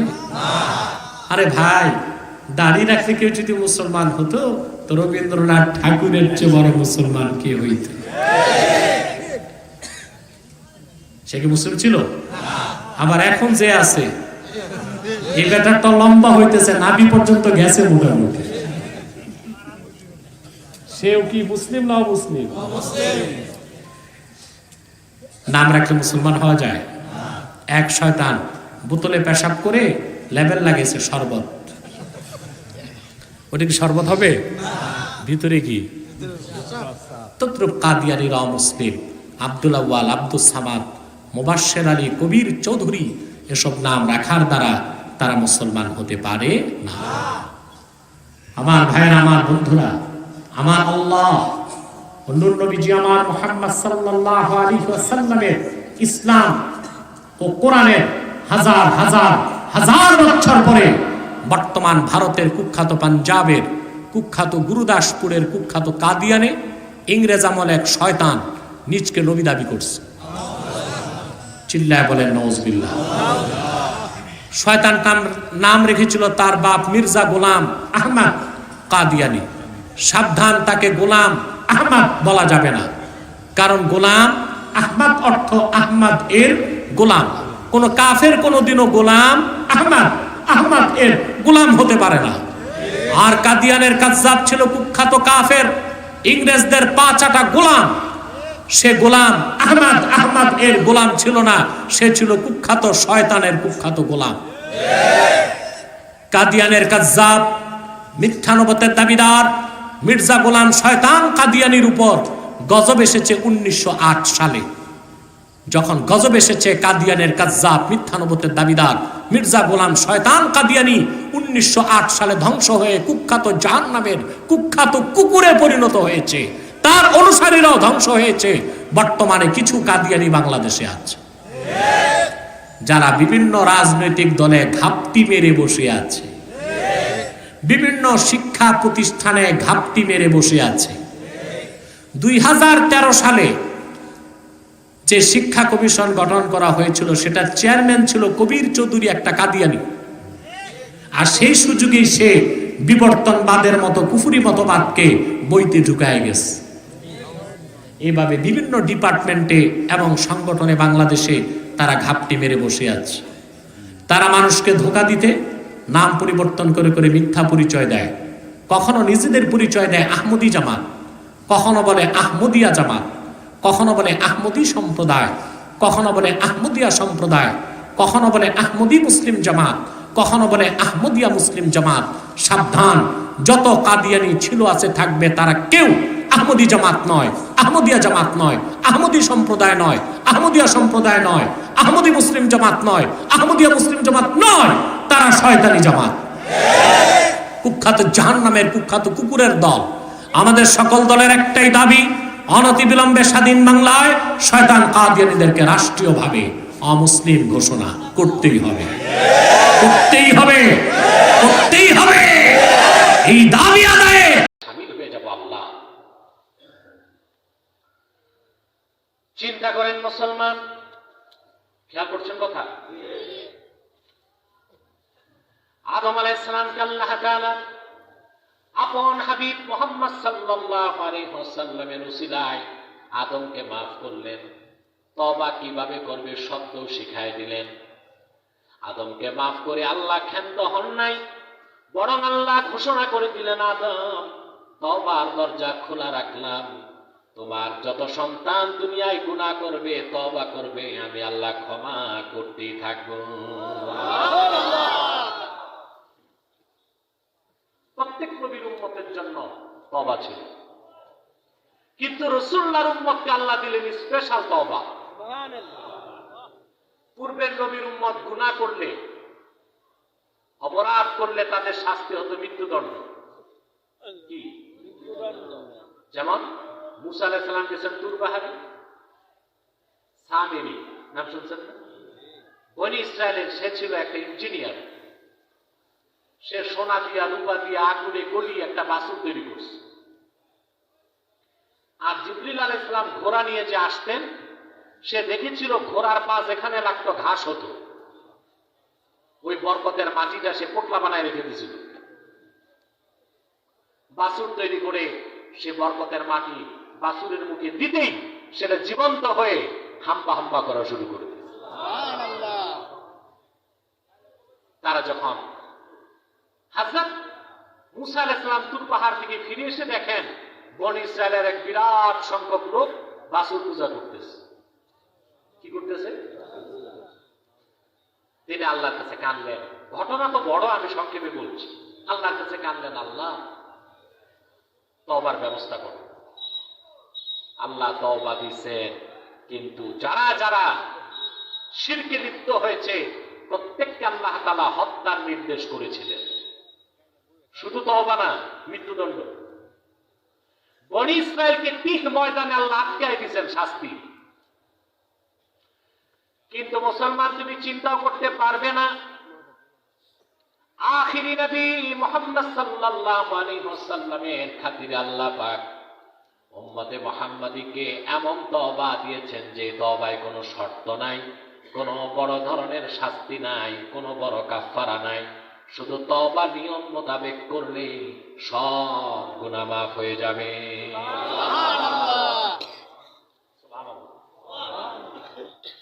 উম্মতে মুহাম্মাদী যদি শিরক করে, কুফর করে, জিনা করে, ব্যভিচার করে, কিন্তু শর্ত রক্ষা করে যদি তওবা করে, আল্লাহ মাফ করবেন।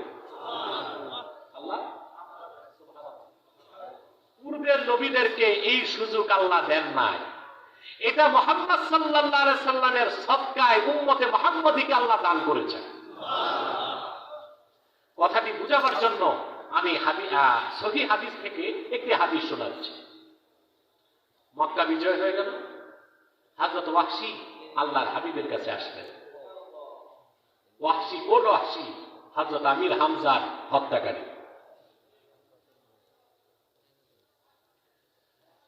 হযরত ওয়াহশী আল্লাহর হাবিবের কাছে আসলেন,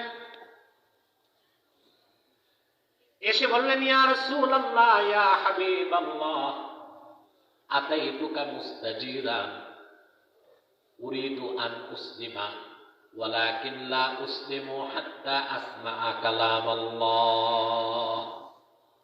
হে আল্লাহর হাবিব, আমি ক্ষমার জন্য এসেছি, আমি মুসলমান হতে এসেছি, তবে একটা শর্ত আছে। আমি মুসলমান হলে আল্লাহ আমাকে মাফ করবেন, এটা ওহীর মাধ্যমে আল্লাহ যদি জানান, আর আপনার নূরের জবান থেকে কানে শুনি, তাইলেই মুসলমান হব। কথা বুঝতেছেন ভাই? আল্লাহর হাবিব বলছেন, ঠিক আছে, তুমি অপেক্ষা করো, দেখি আল্লাহ তাআলা কি বলেন। আল্লাহর পক্ষ থেকে আয়াত নাযিল হয়ে গেল সূরা ফুরকানে, والذين لا يدعون مع الله إلها آخر ولا يقتلون النفس التي حرم الله إلا بالحق ولا يزنون ومن يفعل ذلك يلقى أثاما। আল্লাহ তাআলা ওহী নাযিল করলেন, এবং যারা আল্লাহর সাথে অন্যকে ডাকে না, শিরিক করে না, বিনা কারণে অন্যায়ভাবে বেহক মানুষ হত্যা করে না, জিনা করে না, আল্লাহ তাদের মাফ করবেন। আর এই কাজগুলো যে করবে সে বড় ধরনের গুনাহগার হবে। হযরত ওয়াহশী বললেন, ইয়া রাসূলুল্লাহ, ইয়া হাবিবাল্লাহ, ইন্নী আশরাকতু বিল্লাহ ওয়া কাতালতু আন-নাফস আল্লাতী হারামাল্লাহু ইল্লা বিল হাক্কি ওয়া যানাইতু। ইয়া রাসূলুল্লাহ, আমি তো আল্লাহর সাথে শরীক করেছি অন্যকে, অন্যায়ভাবে মানুষ হত্যা করেছি, বহুবার জিনা করেছি, তাহলে আমি মুসলমান হয়ে লাভ কি? আল্লাহ তো মাফ করবেন না। কথা বুঝতেছেন? সঙ্গে সঙ্গে আল্লাহ তাআলা আবার আয়াত নাযিল করে দিলেন, ইল্লা মান তাবা ওয়া আমানা ওয়া আমিলা আমালান সালিহান ফাউলাইকা ইউবাদদিলুল্লাহু সাইয়্যাতিহিম হাসানাতিন ওয়া কানা আল্লাহু গফুরার রহিমা। আল্লাহ রাব্বুল আলামিন ঘোষণা করলেন, তবে হ্যাঁ, তারা ছাড়া যারা তওবা করলো, শিরক কুফর বর্জন করে ঈমান আনলো, নেক আমল করলো, আল্লাহ পাক বলেন আল্লাহ পাক তাদের জীবনের সব গুনাহগুলোকে আমল নামায়ে সওয়াবের দ্বারা বদল করে দিবে। এরপর কি কথা থাকে? ওয়াহশী খুশি হইলেন না। তিনি বললেন, ইন্নী আরা ফীহি শারতান ফাহুয়া আল-আমালু সালিহ। ইয়া রাসূলুল্লাহ সাল্লাল্লাহু আলাইহি ওয়াসাল্লাম, আমি তওবাও করব, ঈমানও আনবো, শিরক কুফর সব ছাড়বো, কিন্তু আল্লাহ যে শর্ত দিয়েছে নেক আমল করতে হবে, এই গ্যারান্টি আমার নাই। কথা বুঝতেছেন আপনারা? আমি আশা কি করতে মাঝখানে আসছিলেন, মানুষের ডিস্টার্ব করতে, দূরে থাকতে পারেন নাই? বেকুফ না, মানুষের গর্দানের উপর দিয়ে এরা হেঁটে যায়, এদের লজ্জা শরম করে।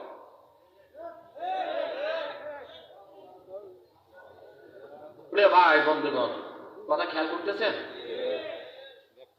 ওয়াহশী বললেন, ইয়া রাসূলুল্লাহ সাল্লাল্লাহু আলাইহি ওয়াসাল্লাম, আল্লাহ তো শর্ত দিয়েছেন। শর্ত কি? আমার দিকে তাকাও, কথা বলেন। আল্লাহ শর্ত কি দিয়েছেন? ঈমান আনতে হবে, তওবা করতে হবে, নেক আমল করতে হবে। ওয়াহশী বললেন, সব মানবো, নেক আমল করতে পারবো কিনা এই গ্যারান্টি আমার নাই। আবার আল্লাহ তৃতীয় আয়াত নাযিল করলেন, ইন্নাল্লাহা লা ইয়াগফিরু আন ইউশরাকা বিহি ওয়া ইয়াগফিরু মা দুনা যালিকা লিমান ইয়াশা। আল্লাহ পাক বললেন, মুহাম্মদ সাল্লাল্লাহু আলাইহি ওয়াসাল্লাম, ওয়াহশী সহ আপনার তামাম উম্মতকে জানিয়ে দিন, নিশ্চয়ই বান্দা আল্লাহর সঙ্গে যদি কাউকে শরীক করে, শিরকের গুনাহ করে, কুফরের গুনাহ করে, সেই গুনাহ আল্লাহ কোনোদিনও মাফ করবেন না। এছাড়া বান্দা যত বড় গুনাহ করুক, আল্লাহ যাকে চান তাকে মাফ করে জান্নাত দিয়ে দিবেন। এরপরে কথা দেখেন, ওয়াহশী খুশি হইলেন না, বললেন, ইয়া রাসূলুল্লাহ, ইন্নী আরা ফীহি শারতান আইজান। এখানেও তো আল্লাহ শর্ত দিয়েছেন, আল্লাহ যাকে চান তাকে মাফ করবেন, আমাকে যদি না চান।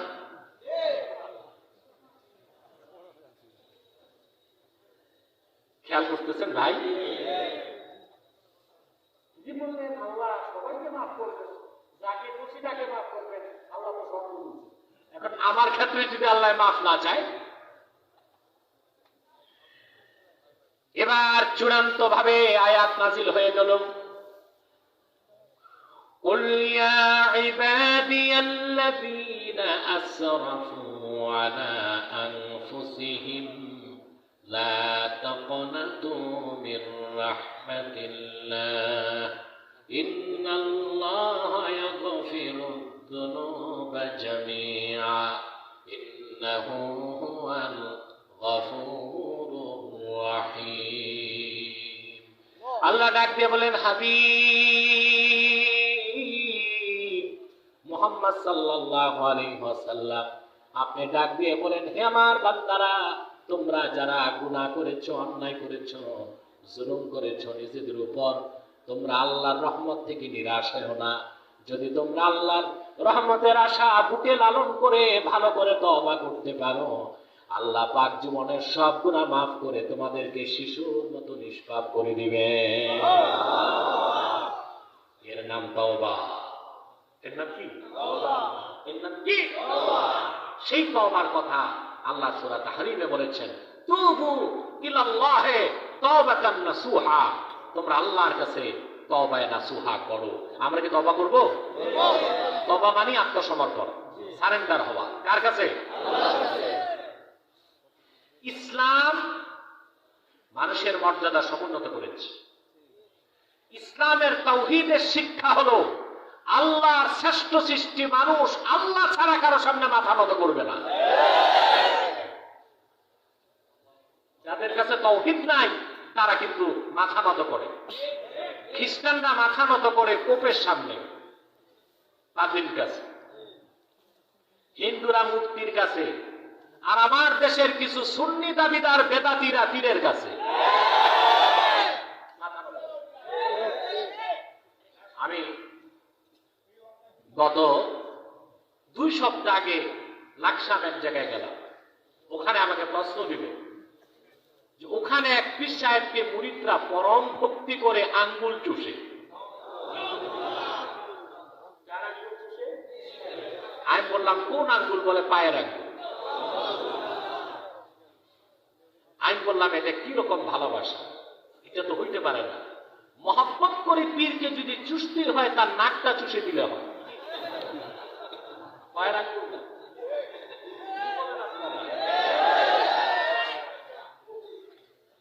বাংলাদেশে যারা হযরত সৈয়দ আহমদ বেরেলী ও কারামত আলী জনপুরি রহমতুল্লাহর উত্তরসূরি, তারাই খাঁটি সুন্নি।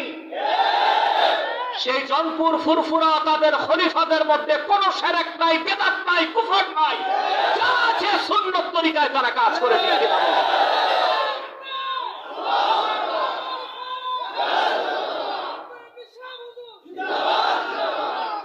কিন্তু চোরের মার বড় গলা। বেদাতীরা আবার আমাদেরকে বলে গোলাপি ওহাবি। আমরা আমাদের অপরাধ, আমরা শিরকের বিরুদ্ধে কথা বলি, আমরা পীর পূজা মাজার পূজার বিরুদ্ধে কথা বলি। এতে তাদের ব্যবসায় ঘাটা পড়ে। ওদের কাছে চালান নাই তো। ওদের বক্তাগুলোরে দেখেন না, ওদের বক্তাদের বয়ানে না তাফসীর পাবেন, না হাদিস পাবেন, না সিরাত মুবারক থেকে কোন সিরাতুন নবী সাল্লাল্লাহু আলাইহি ওয়াসাল্লাম থেকে কথা পাবেন, না ইসলামের ইতিহাস শুনবেন। যা শুনবেন সবটুকু বয়াতি। এগুলো কি? বয়াতি। বয়াতি বয়াতি। তারপরে নাচে, লাফায়, গান গায়। এর নাম সুন্নি পীর সাহেব না। এটা হইতে পারে বয়াতি পীর সাহেব। আর এই বক্তাগুলো হচ্ছে নাচুরা বক্তা। এগুলোর নাম কি? নাচুরা বক্তা। নাচানাচি ছাড়া চালান নাই। যদি বাংলাদেশে ইসলামী শরিয়া আইন বলবৎ থাকতো, এই বেদাতি বক্তাগুলোকে শরিয়া আদালতে উপস্থিত করে দররা মারা ওয়াজিব হয়ে যেত। এরা ওয়াজের নামে আওয়াজ করছে, মধুর সাথে বিষ মিশায় মানুষের ঈমান আকীদা নষ্ট করছে। আল্লাহর জন্য বলে যায়, এই ভণ্ড বেদাতি নাচুরা গায়ক বক্তাদের সুন্নি বক্তা বলবেন না। এদের নাম নাচুরা বক্তা। আউল বাউল ফাউল আর এই বক্তাদের মধ্যে খুব একটা পার্থক্য নেই। পার্থক্য এদের কাছে বাদ্যযন্ত্র নাই, ওদের কাছে বাদ্যযন্ত্র আছে। মনে থাকবে? সাবধান মুসলমান, কান খুলে শুনে রাখেন। মস্তক নত হবে কার কাছে? কোন পীরের কাছে নয়, পাদ্রীর কাছে নয়, পুরোহিতের কাছে নয়, মূর্তি, প্রতিমা, ভাস্কর্য, মিনার, মাজার, সৌধ, কোন গায়রুল্লাহর সামনে মুসলমান মাথা নত করতে পারে না। সেটা শিরকের কাজ। কি কাজ? শিরকের গুনাহ আল্লাহ মাফ করবেন? কথা বলেন। আল্লাহ রাব্বুল আলামিন কোরআন কারীমে স্পষ্ট ফাতাওয়া দিয়েছেন, ومن يشرك بالله فكأنما خر من السماء فتخطفه الطير أو تهوي به الريح في مكان سحيق। যে ব্যক্তি যে হতভাগা শিরক করবে আল্লাহর সাথে, ফাকান্নামা খাররা মিনাস সামা, সে আকাশ থেকে যেন জমিনের দিকে পড়ে গেল। ফাতাখতাফুহু আত-তায়র, পাখি যেন তারে ছো মারে, বাতাস যেন তারে ঝাপটা দিয়ে দূরবর্তী জায়গায় নিয়ে যায়। অর্থাৎ যে ব্যক্তি শিরকের গুনাহ করে তার জিন্দেগীর সমস্ত আমল বরবাদ হয়ে যায়, জাহান্নাম তার জন্য ওয়াজিব হয়ে যায়। যদি ঈমান না এনে তওবা না করে তার মৃত্যু হয়, কাফের অবস্থায় তার মৃত্যু হবে।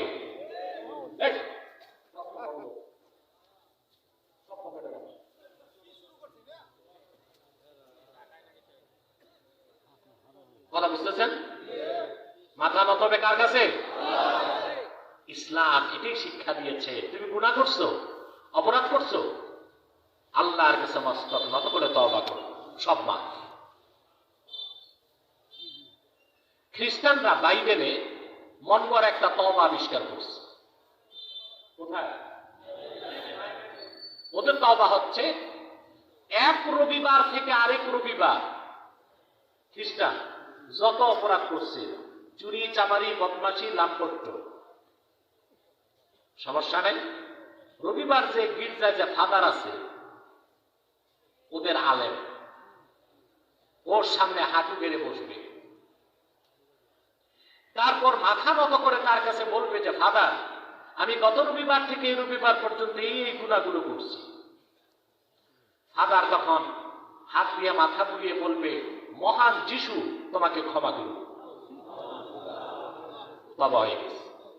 আবার শুরু র্যান্ডম চুরি, চামারি, বদমাশি, সব তওবা।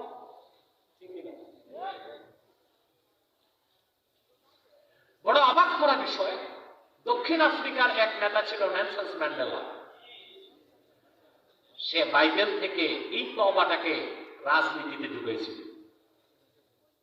দক্ষিণ আফ্রিকায় যখন শ্বেতাঙ্গ কৃষ্ণাঙ্গের যুদ্ধ শেষ, কৃষ্ণাঙ্গরা যখন ক্ষমতায় গেল দক্ষিণ আফ্রিকায়, তখন নেলসন ম্যান্ডেলা বাইবেলের এই তওবার সূত্র রাজনীতিতে দিয়ে গণহারে মানুষকে ক্ষমা করার একটা দৃষ্টান্ত স্থাপন করলো। কিন্তু এইটা কোনো কাজের কাজ না, এইটা তওবা না, এটা হচ্ছে মহান আল্লাহর সাথে প্রহসন করা।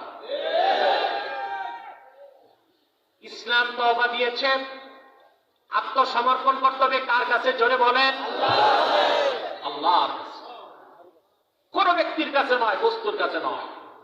মস্তক নত করবেন, আত্মসমর্পণ করবেন তওবার মাধ্যমে মহান আল্লাহর কাছে, সব গুনাহ মাফ হয়ে যাবে। যে তওবার কথা বলছি তা বুঝে আসতেছে? তওবা করবেন? আমার যুবক ভাইয়েরা,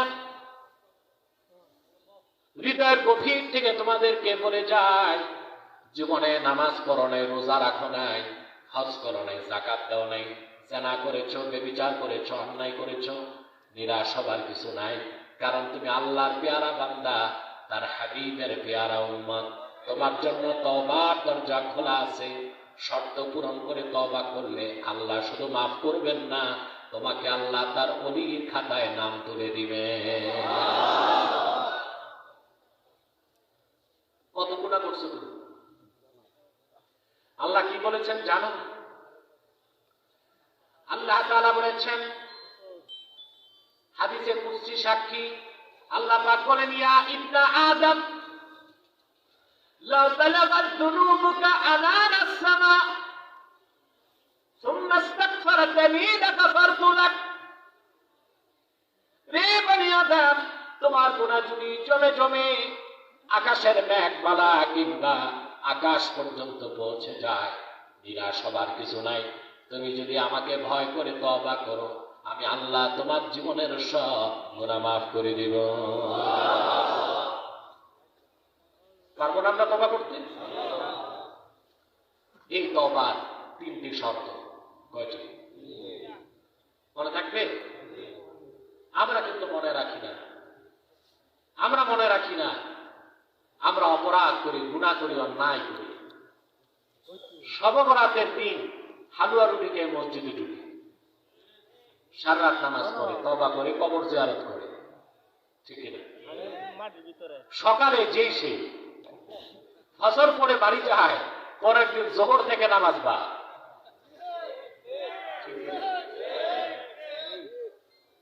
এটা তো তওবা না। এটা তওবা? তওবার শর্ত কয়টি জোরে বলেন? ইমামে নববী রাহমাতুল্লাহ লেখেন, বান্দার তওবার প্রথম শর্ত হলো অনুশোচনা। জীবনে যত গুনাহ করেছে আল্লাহর কাছে যখন তওবা করবে, মাফ চাইবে, অনুশোচনার আগুনে তার গুনাহগুলোকে জ্বালায় দিতে হবে। তওবা করার সময় অনুশোচনা হলো কি হলো না তা বুঝবেন কেমন করে? প্রশ্ন আসে না? হযরতে ইমামে ফখরুদ্দীন রাজি তাফসীর কাবীরের মধ্যে সেই কথাটি তুলে ধরেছেন। তিনি বলেন, শুকনা কাঠের মধ্যে আগুন দিলে যেমন ধোঁয়া বের হয়, ধোঁয়া বের হলে বোঝা যায় কাঠে আগুন লেগেছে। বান্দার অন্তরে গুনাহ মাফের জন্য আল্লাহর ভয়তে যখন অনুশোচনার আগুন জ্বলে উঠে, তখন বান্দার চোখ থেকে অঝর ধারায় পানি ঝরতে থাকে। হাদিস সাক্ষী, বান্দা যত বড় গুনাহগার হোক, গভীর রাতের শেষে তওবা করার সময় আমার আল্লাহর ভয়তে এক ফোঁটা চোখের পানি যদি তার চোখ থেকে বের হয়, সেই পানি তার গণ্ডদেশে পৌঁছার আগেই আল্লাহ পাক তার গুনাহগুলো মাফ করে দেন।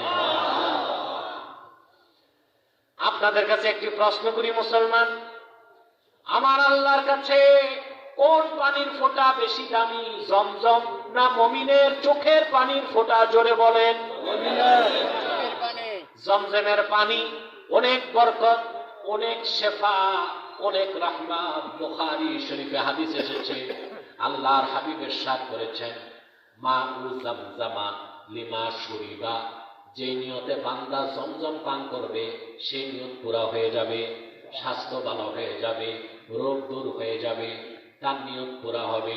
কিন্তু গুনাহ মাফ তো হবে না। বান্দা যখন আল্লাহর ভয়তে কান্না করে চোখে পানি আসে, সেই চোখের পানি তার জীবনের গুনাহগুলোকে ধুয়ে মুছে সাফ করে দিবে।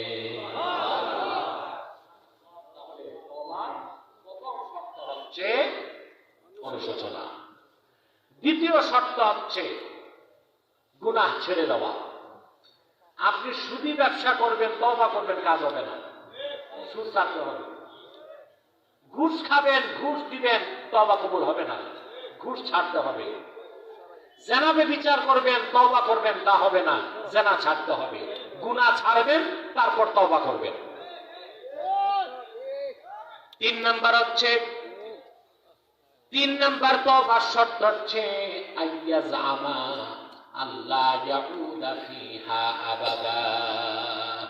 বান্দা ওয়াদা করবে জিন্দেগিতে আর কোনোদিন সেই গুনার কাজটা করবে না। এই 3 শর্ত পূরণ করে তওবা করবেন, সেই তওবার নাম তওবায়ে নাসুহা, অর্থাৎ তাওবাতান মাকবুলাতান লা তুরাদ্দু ইনদাল্লাহ। এমন তওবা যে তওবা কোনোদিন আল্লাহ ফিরায় দেন না, সাথে সাথে কবুল করেন। সেই কথাটাই আল্লাহ বলেছেন, তুবু ইলাল্লাহি তাওবাতান নাসুহা, তোমরা আল্লাহর কাছে তওবায়ে নাসুহা করো। সাদাকাল্লাহুল আযীম ওয়া সাদাকা রাসূলুহুন নবিয়্যুল কারীম ওয়া নাহনু আলা যালিকা মিনাশ শাহিদিন ওয়াশ শাকিরিন আলহামদুলিল্লাহি রাব্বিল আলামিন। কেন দাঁড়াচ্ছেন আপনারা? এটা কি নিয়ম হলো? আরো কিছু কথা তো আছে ভাই, 2-1 মিনিট বসে না রে, তারপর ওজোর তো থাকতেই পারে। সে কখন বসেছেন আপনারা? আপনাদের দরকার আছে, একটু বসেন। আমার একটু জরুরি কথা বলে আমি শেষ করছি। এখানে আপনারা শুরুতেও বলেছি, এখনো বলছি, বিভিন্ন দলের লোক আছেন না? নিজেরা দাঙ্গা হাঙ্গামা করবেন না। করবেন? মারামারি লড়াই করবেন? আমার স্লোগানটি মনে রাখবেন, মাসলাক যার যার, দিন ইসলাম সবার। আমার মাসলাক আমার কাছে থাক, আপনারটা আপনার কাছে থাক। ইসলামের মহান স্বার্থে আমরা এক হয়ে যাব। আপনারা ময়মনসিংহ নান্দাইলের লোক আছে তো, সব থানার লোকই মোটামুটি। এত মানুষ সত্তর নান্দাইল থেকে আসে না, তবে আমার মনে হয় কিশোরগঞ্জের লোক বেশি। হাত তুলতে হবে না, আমি নির্বাচনে দাঁড়াইনি।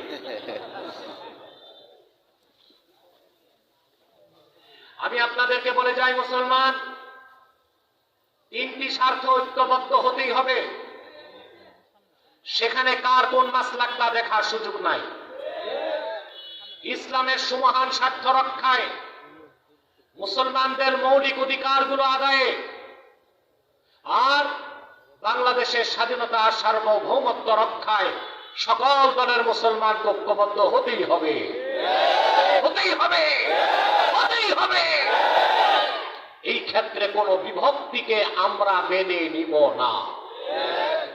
এই ক্ষেত্রে কেউ যদি বিভক্ত করতে চায়, আমরা মনে করব সে ইহুদিদের কাছে মাথা বিক্রি করেছে, পার্সেস হয়েছে। ইসলাম, মুসলমান, স্বাধীন বাংলাদেশ। আজ ইসলাম, মুসলমান ও বাংলাদেশের স্বাধীনতার বিরুদ্ধে বাংলাদেশে দুইটি অমুসলিম সম্প্রদায় চক্রান্ত করে যাচ্ছে। তার একটি হচ্ছে কুখ্যাত কাদিয়ানী সম্প্রদায়। নিঃসন্দেহে তারা কাফের এবং অমুসলিম। তাদেরকে যারা কাফের বলবে না, তারাও কাফের। কারণ তারা আল্লাহর আখির নবী মুহাম্মদ সাল্লাল্লাহু আলাইহি সাল্লামকে আল্লাহর শেষ নবী হিসেবে বিশ্বাস করে না। চিল্লায় বলেন নাউজুবিল্লাহ।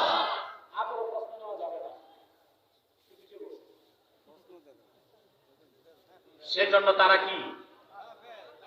জোরে বলেন। কাদিয়ানীরা কি? তাদেরকে যারা কাফের বলবে না, তারা মুসলমানকে ধোঁকা দিয়ে কাফের বানাবার জন্য মুসলমানদের মতো দাড়ি রাখে, টুপি লাগায়, নামও রাখে। তাই বলে কি তারা মুসলমান হবে? দাড়ি রাখলে কেউ যদি মুসলমান হতো, রবীন্দ্রনাথ ঠাকুরের চেয়ে বড় মুসলমান কে? এখন আবার যেটা আছে, এটারও দাড়ি লম্বা হইতেছে, নাভি পর্যন্ত গেছে। চিনছেন না? সে কি মুসলিম না মুসলিম? নাম রাখলে মুসলমান হওয়া যায়? এক শয়তান বোতলে পেশাব করে লেভেলে দিতেছে শরবত। ওটা কি শরবত হবে? ভিতরে কি? তদ্রূপ কাদিয়ানীরা কাফের এবং অমুসলিম। দাড়ি রাখার দ্বারা, টুপি লাগানোর দ্বারা, আব্দুল আউয়াল, আব্দুল সামাদ, মুবাশশির আলী, কবির চৌধুরী এসব নাম রাখার দ্বারা তারা মুসলমান হতে পারে না। আমার ভাইয়ের, আমার বন্ধুরা, আমার আল্লাহ, নূর নবীজি আমার মুহাম্মদ সাল্লাল্লাহু আলাইহি ওয়াসাল্লামের ইসলাম ও কোরআনের হাজার হাজার হাজার বছর পরে বর্তমান ভারতের কুখ্যাত পাঞ্জাবের গুরুদাসপুরের কুখ্যাত কাদিয়ানে ইংরেজ আমলে এক শয়তান নিজকে নবী দাবি করছে। চিল্লায় বলেন নাউজুবিল্লাহ। শয়তানটার নাম রেখেছিল তার বাপ মির্জা গোলাম আহমদ কাদিয়ানী। সাবধান, সাবধান, তাকে গোলাম আহমদ বলা যাবে না। কারণ গোলাম আহমদ অর্থ আহমদ এর গোলাম। কোন কাফের কোনদিনও গোলাম আহমদ, আহমদ এর গোলাম হতে পারে না। আর কাদিয়ানের কাজরাব ছিল কুখ্যাত শয়তান কাফের ইংরেজদের 5 গোলাম। সে গোলাম আহমদ, আহমদ এর গোলাম ছিল না, সে ছিল কুখ্যাত শয়তানের কুখ্যাত গোলাম। কাদিয়ানের কাজরাব মিথ্যা নবুয়তের দাবিদার মির্জা গোলাম শয়তান কাদিয়ানির উপর গজব এসেছে 1908 সালে। যখন গজব এসেছে, কাদিয়ানের কাজ্জাব মিথ্যানুবতের দাবিদার মির্জা গোলাম শয়তান কাদিয়ানি 1908 সালে ধ্বংস হয়ে কুখ্যাত জাহান্নামের কুখ্যাত কুকুরে পরিণত হয়েছে। তার অনুসারীরাও ধ্বংস হয়েছে। বর্তমানে কিছু কাদিয়ানি বাংলাদেশে আছে, যারা বিভিন্ন রাজনৈতিক দলে ঘাপটি মেরে বসে আছে, বিভিন্ন সংস্থা ডিপার্টমেন্টে বসে আছে, বিভিন্ন পত্রিকায় সাংবাদিক রূপে বসে আছে। তাদের একমাত্র কাজ ইসলামের বিরোধিতা, মুসলমানের বিরোধিতা, আর বাংলাদেশের স্বাধীনতাকে বিপন্ন করতে বিচারীদের সাথে একত্রিত হয়ে বাংলাদেশ বিরোধী চক্রান্তে লিপ্ত হওয়া।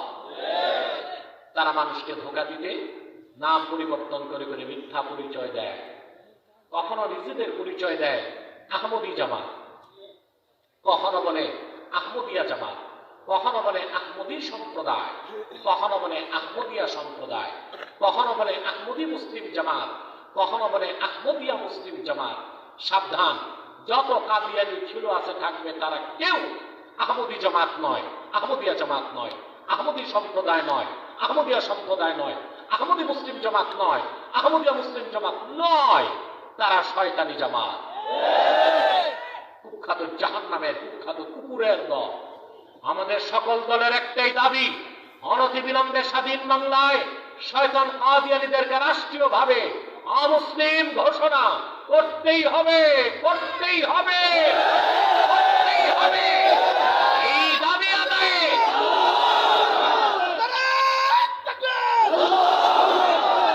দাবি আদায়ে তাহরিকে খাতমে নবুয়ত বাংলাদেশের ব্যানারে যদি জানমাল দিতে হয়, কারা কারা প্রস্তুত আছেন? হাত।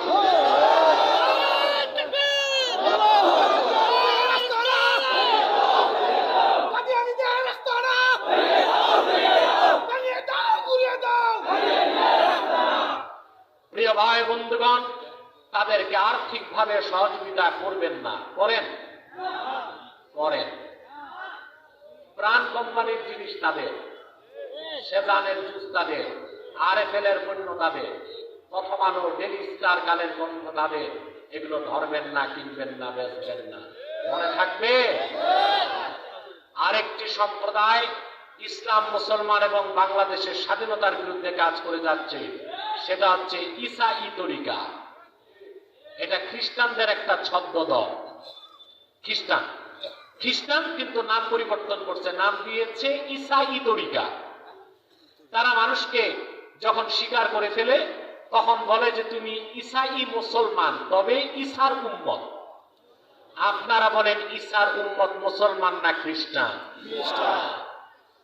এই পর্যন্ত বাংলাদেশে তাদের সংখ্যা 9.5 লক্ষ পার হয়েছে। তাদের সুদূর প্রসারী চিন্তা, পার্বত্য চট্টগ্রাম এটাকে বিচ্ছিন্ন করে তারা একটি স্বাধীন খ্রিস্টান রাষ্ট্র বানাবে। তারা ইসলামের শত্রু, মুসলমানের শত্রু, বাংলাদেশের স্বাধীনতার শত্রু। তাদের মিশনারি কার্যক্রম নিষিদ্ধ করতে হবে। আরেকটা কথা বলে যাই, আরেকটা ফেরকা মাথা চারা দিচ্ছে হিজবুত তাওহীদ। এটা আছে আপনাদের এলাকায়? এটা একটা কুফরি মতবাদ। এদের সরাসরি টাকা আসে ইসরায়েল থেকে। এদের কাজ হচ্ছে মানুষকে কোরআন থেকে, হাদিস থেকে আর ওলামায়ে কেরাম থেকে সরানো, এছাড়া আর কোনো কাজ তাদের নাই। আল্লাহ তাআলা এসব ফিতনা থেকে আমাদেরকে রক্ষা করুন, বলুন আল্লাহুম্মা আমিন। আমি আজকে শারীরিকভাবে খুব অসুস্থ, আজকে আর পারছি না। কয়েকটা প্রশ্নের উত্তর দিয়ে আমি বিদায় নিচ্ছি। আমি আমার জন্য দোয়া চাই, আমার ছোট ভাই এসেছে, তাকে দোয়া করবেন।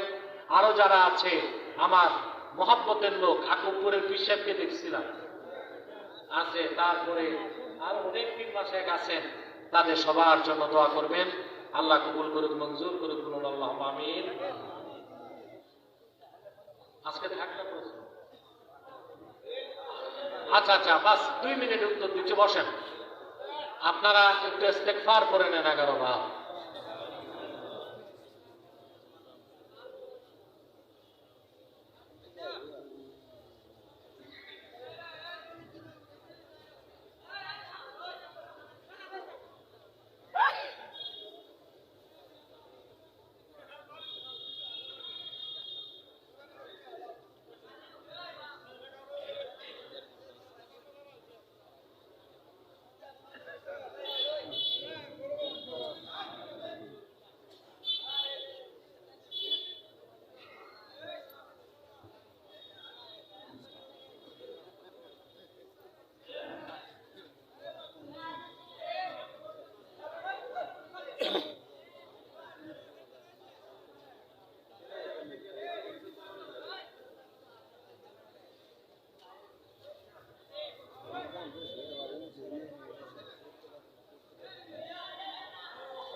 করি নাই, রাত 12:30 পার হয়ে গেছে, আপনাদের কষ্ট দিয়ে ফেলছি আজকে।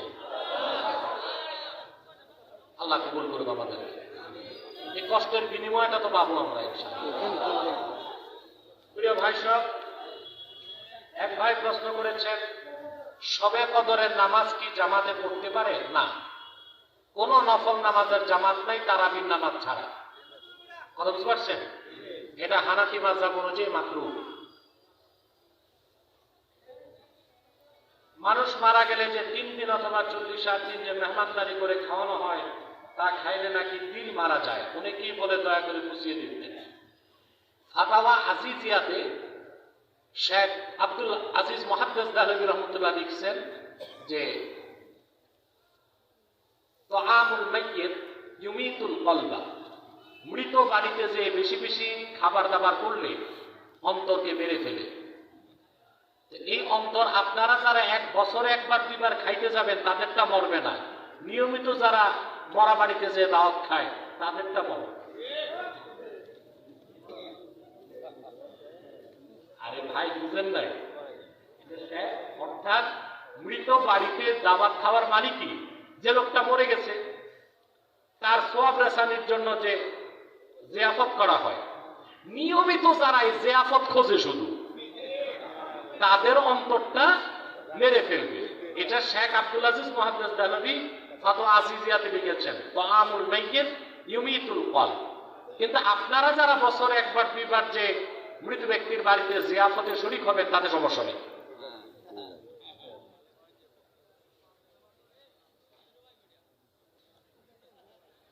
পীর হবার যোগ্যতা কতটুকু? কোরআন শুদ্ধ পড়তে পারে না, সে কি পীর হতে পারে? দেখুন, পীর হবার জন্য প্রথম শর্ত কামিল ইমানদার হওয়া। 2 নাম্বার শর্ত, বাহ্যিক শরীয়ত বিরোধী কোনো কাজ, কবিরা গুনাহ তার মধ্যে থাকবে না।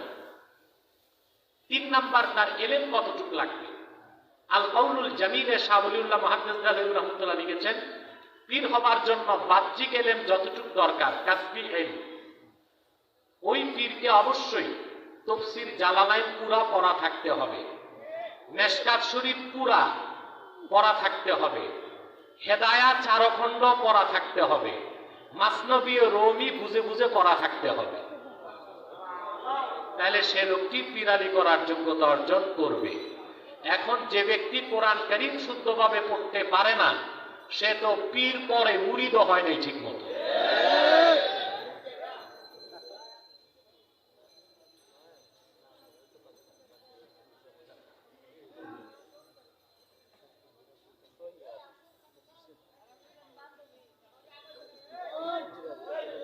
বাংলাদেশে অনেক আলেম বলেন মিলাদ কিয়াম জায়েজ না।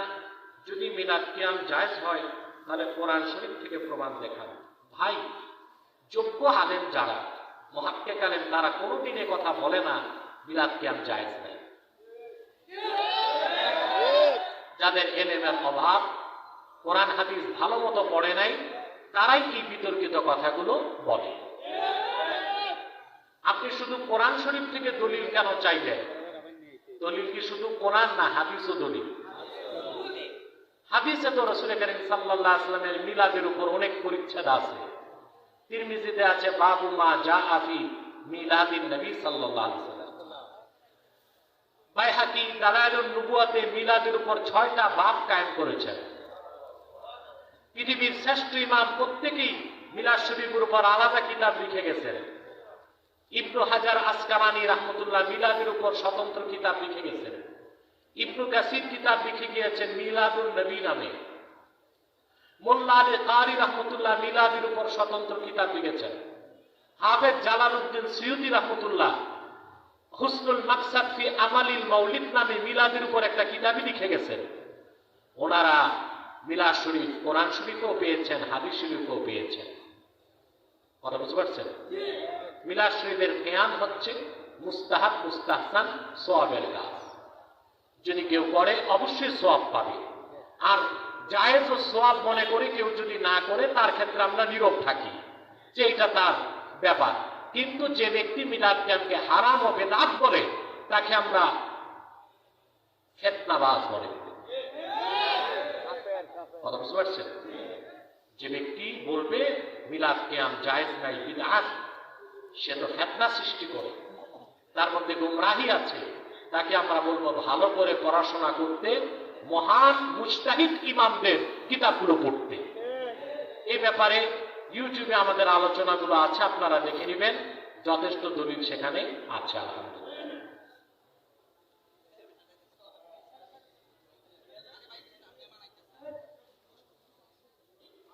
এসএসসি পাস করেনি, সে কি নামের আগে আল্লামা লিখতে পারে? আল্লামা শব্দটা মুবালাগা, আলেমের মুবালাগা, আল্লামা, কথা বুঝতে পারছেন? আল্লামাকে আল্লাযী তাআল্লামাল উলুমা ওয়াল ফুনুন, যে সমস্ত ইলম ও ফন শিখেছে সে ব্যক্তি আল্লামা। আল্লামা হতে ইসলামের 17টা ফন জানতে হবে। কতটা? তাফসীর, হাদিস, ফিকহ, উসুলে ফিকহ, নাহও, সরফ, বালাগাত, তারিখ, এরকম 17টা বিদ্যা যে শিখবে তার নামের আগে আল্লামা শব্দ আসতে পারে। কথা বুঝতে পারছেন? এখন এসএসসি পাস করে সে আল্লামা লিখলে এটা হবে ধোঁকাবাজি এবং ভণ্ডামি।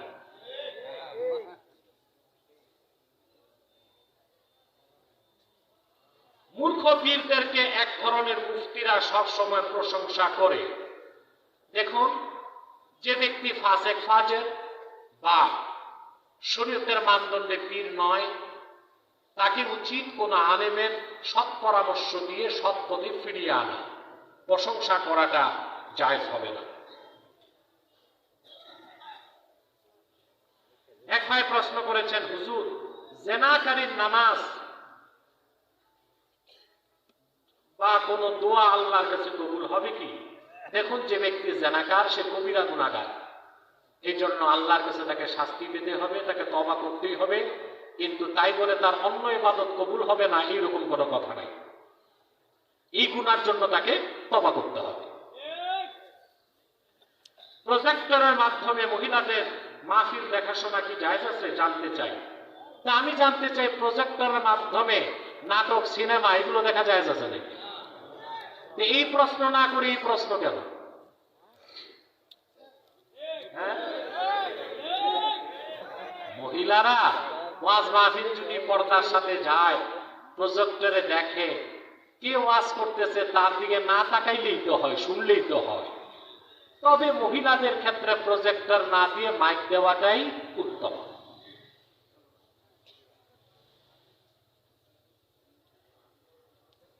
সবার উপর মানুষ সত্য, তাহার উপর নয়, এই কথাটা একটা কুফরি কথা। সবার উপর মানুষ সত্য, এটা কেমনে হয়? হ্যাঁ, এটা হতে পারে? সব সত্যের উপর মহাসত্য হচ্ছে কোরআন, সুন্নাহ, আর সত্যের স্রষ্টা স্বয়ং আমার আল্লাহ, ঠিক কিনা? অতএব সবার উপর মানুষ সত্য, এই কথাটা থেকে নাস্তিক্যবাদীর গন্ধ আসে, সংশয়বাদীদের গন্ধ আসে, লালনপন্থীরাই এইরকম কথা বলে। মানব সেবাই উত্তম ধর্ম না, কথাটা ঠিক না। মানব সেবা উত্তম ইবাদত বলা যাবে, উত্তম ধর্ম বলার সুযোগ নাই।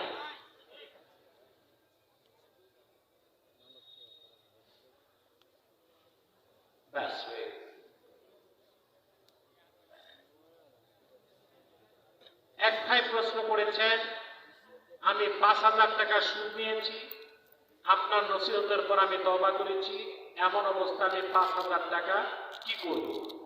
এক ভাই, আলহামদুলিল্লাহ, আপনি তওবা করেছেন, আল্লাহ আপনাকে মাফ করুন আর আমাকেও মাফ করুন। আপনি যে 5,000 সুদ নিয়েছেন, আপনি গরিবকে দান করে দিবেন, সওয়াবের আশা করবেন না। কারণ সুদ, ঘুষ বা হারাম টাকা দান করে সওয়াবের আশা করলে শুধু গুনাহ হয় না, ঈমানও চলে যায়। এ ভাই লিখেছে, প্রয়োজনে রিকশা চালাবো তবু সুদ খাবো না। আলহামদুলিল্লাহ, আমি আল্লাহর কসম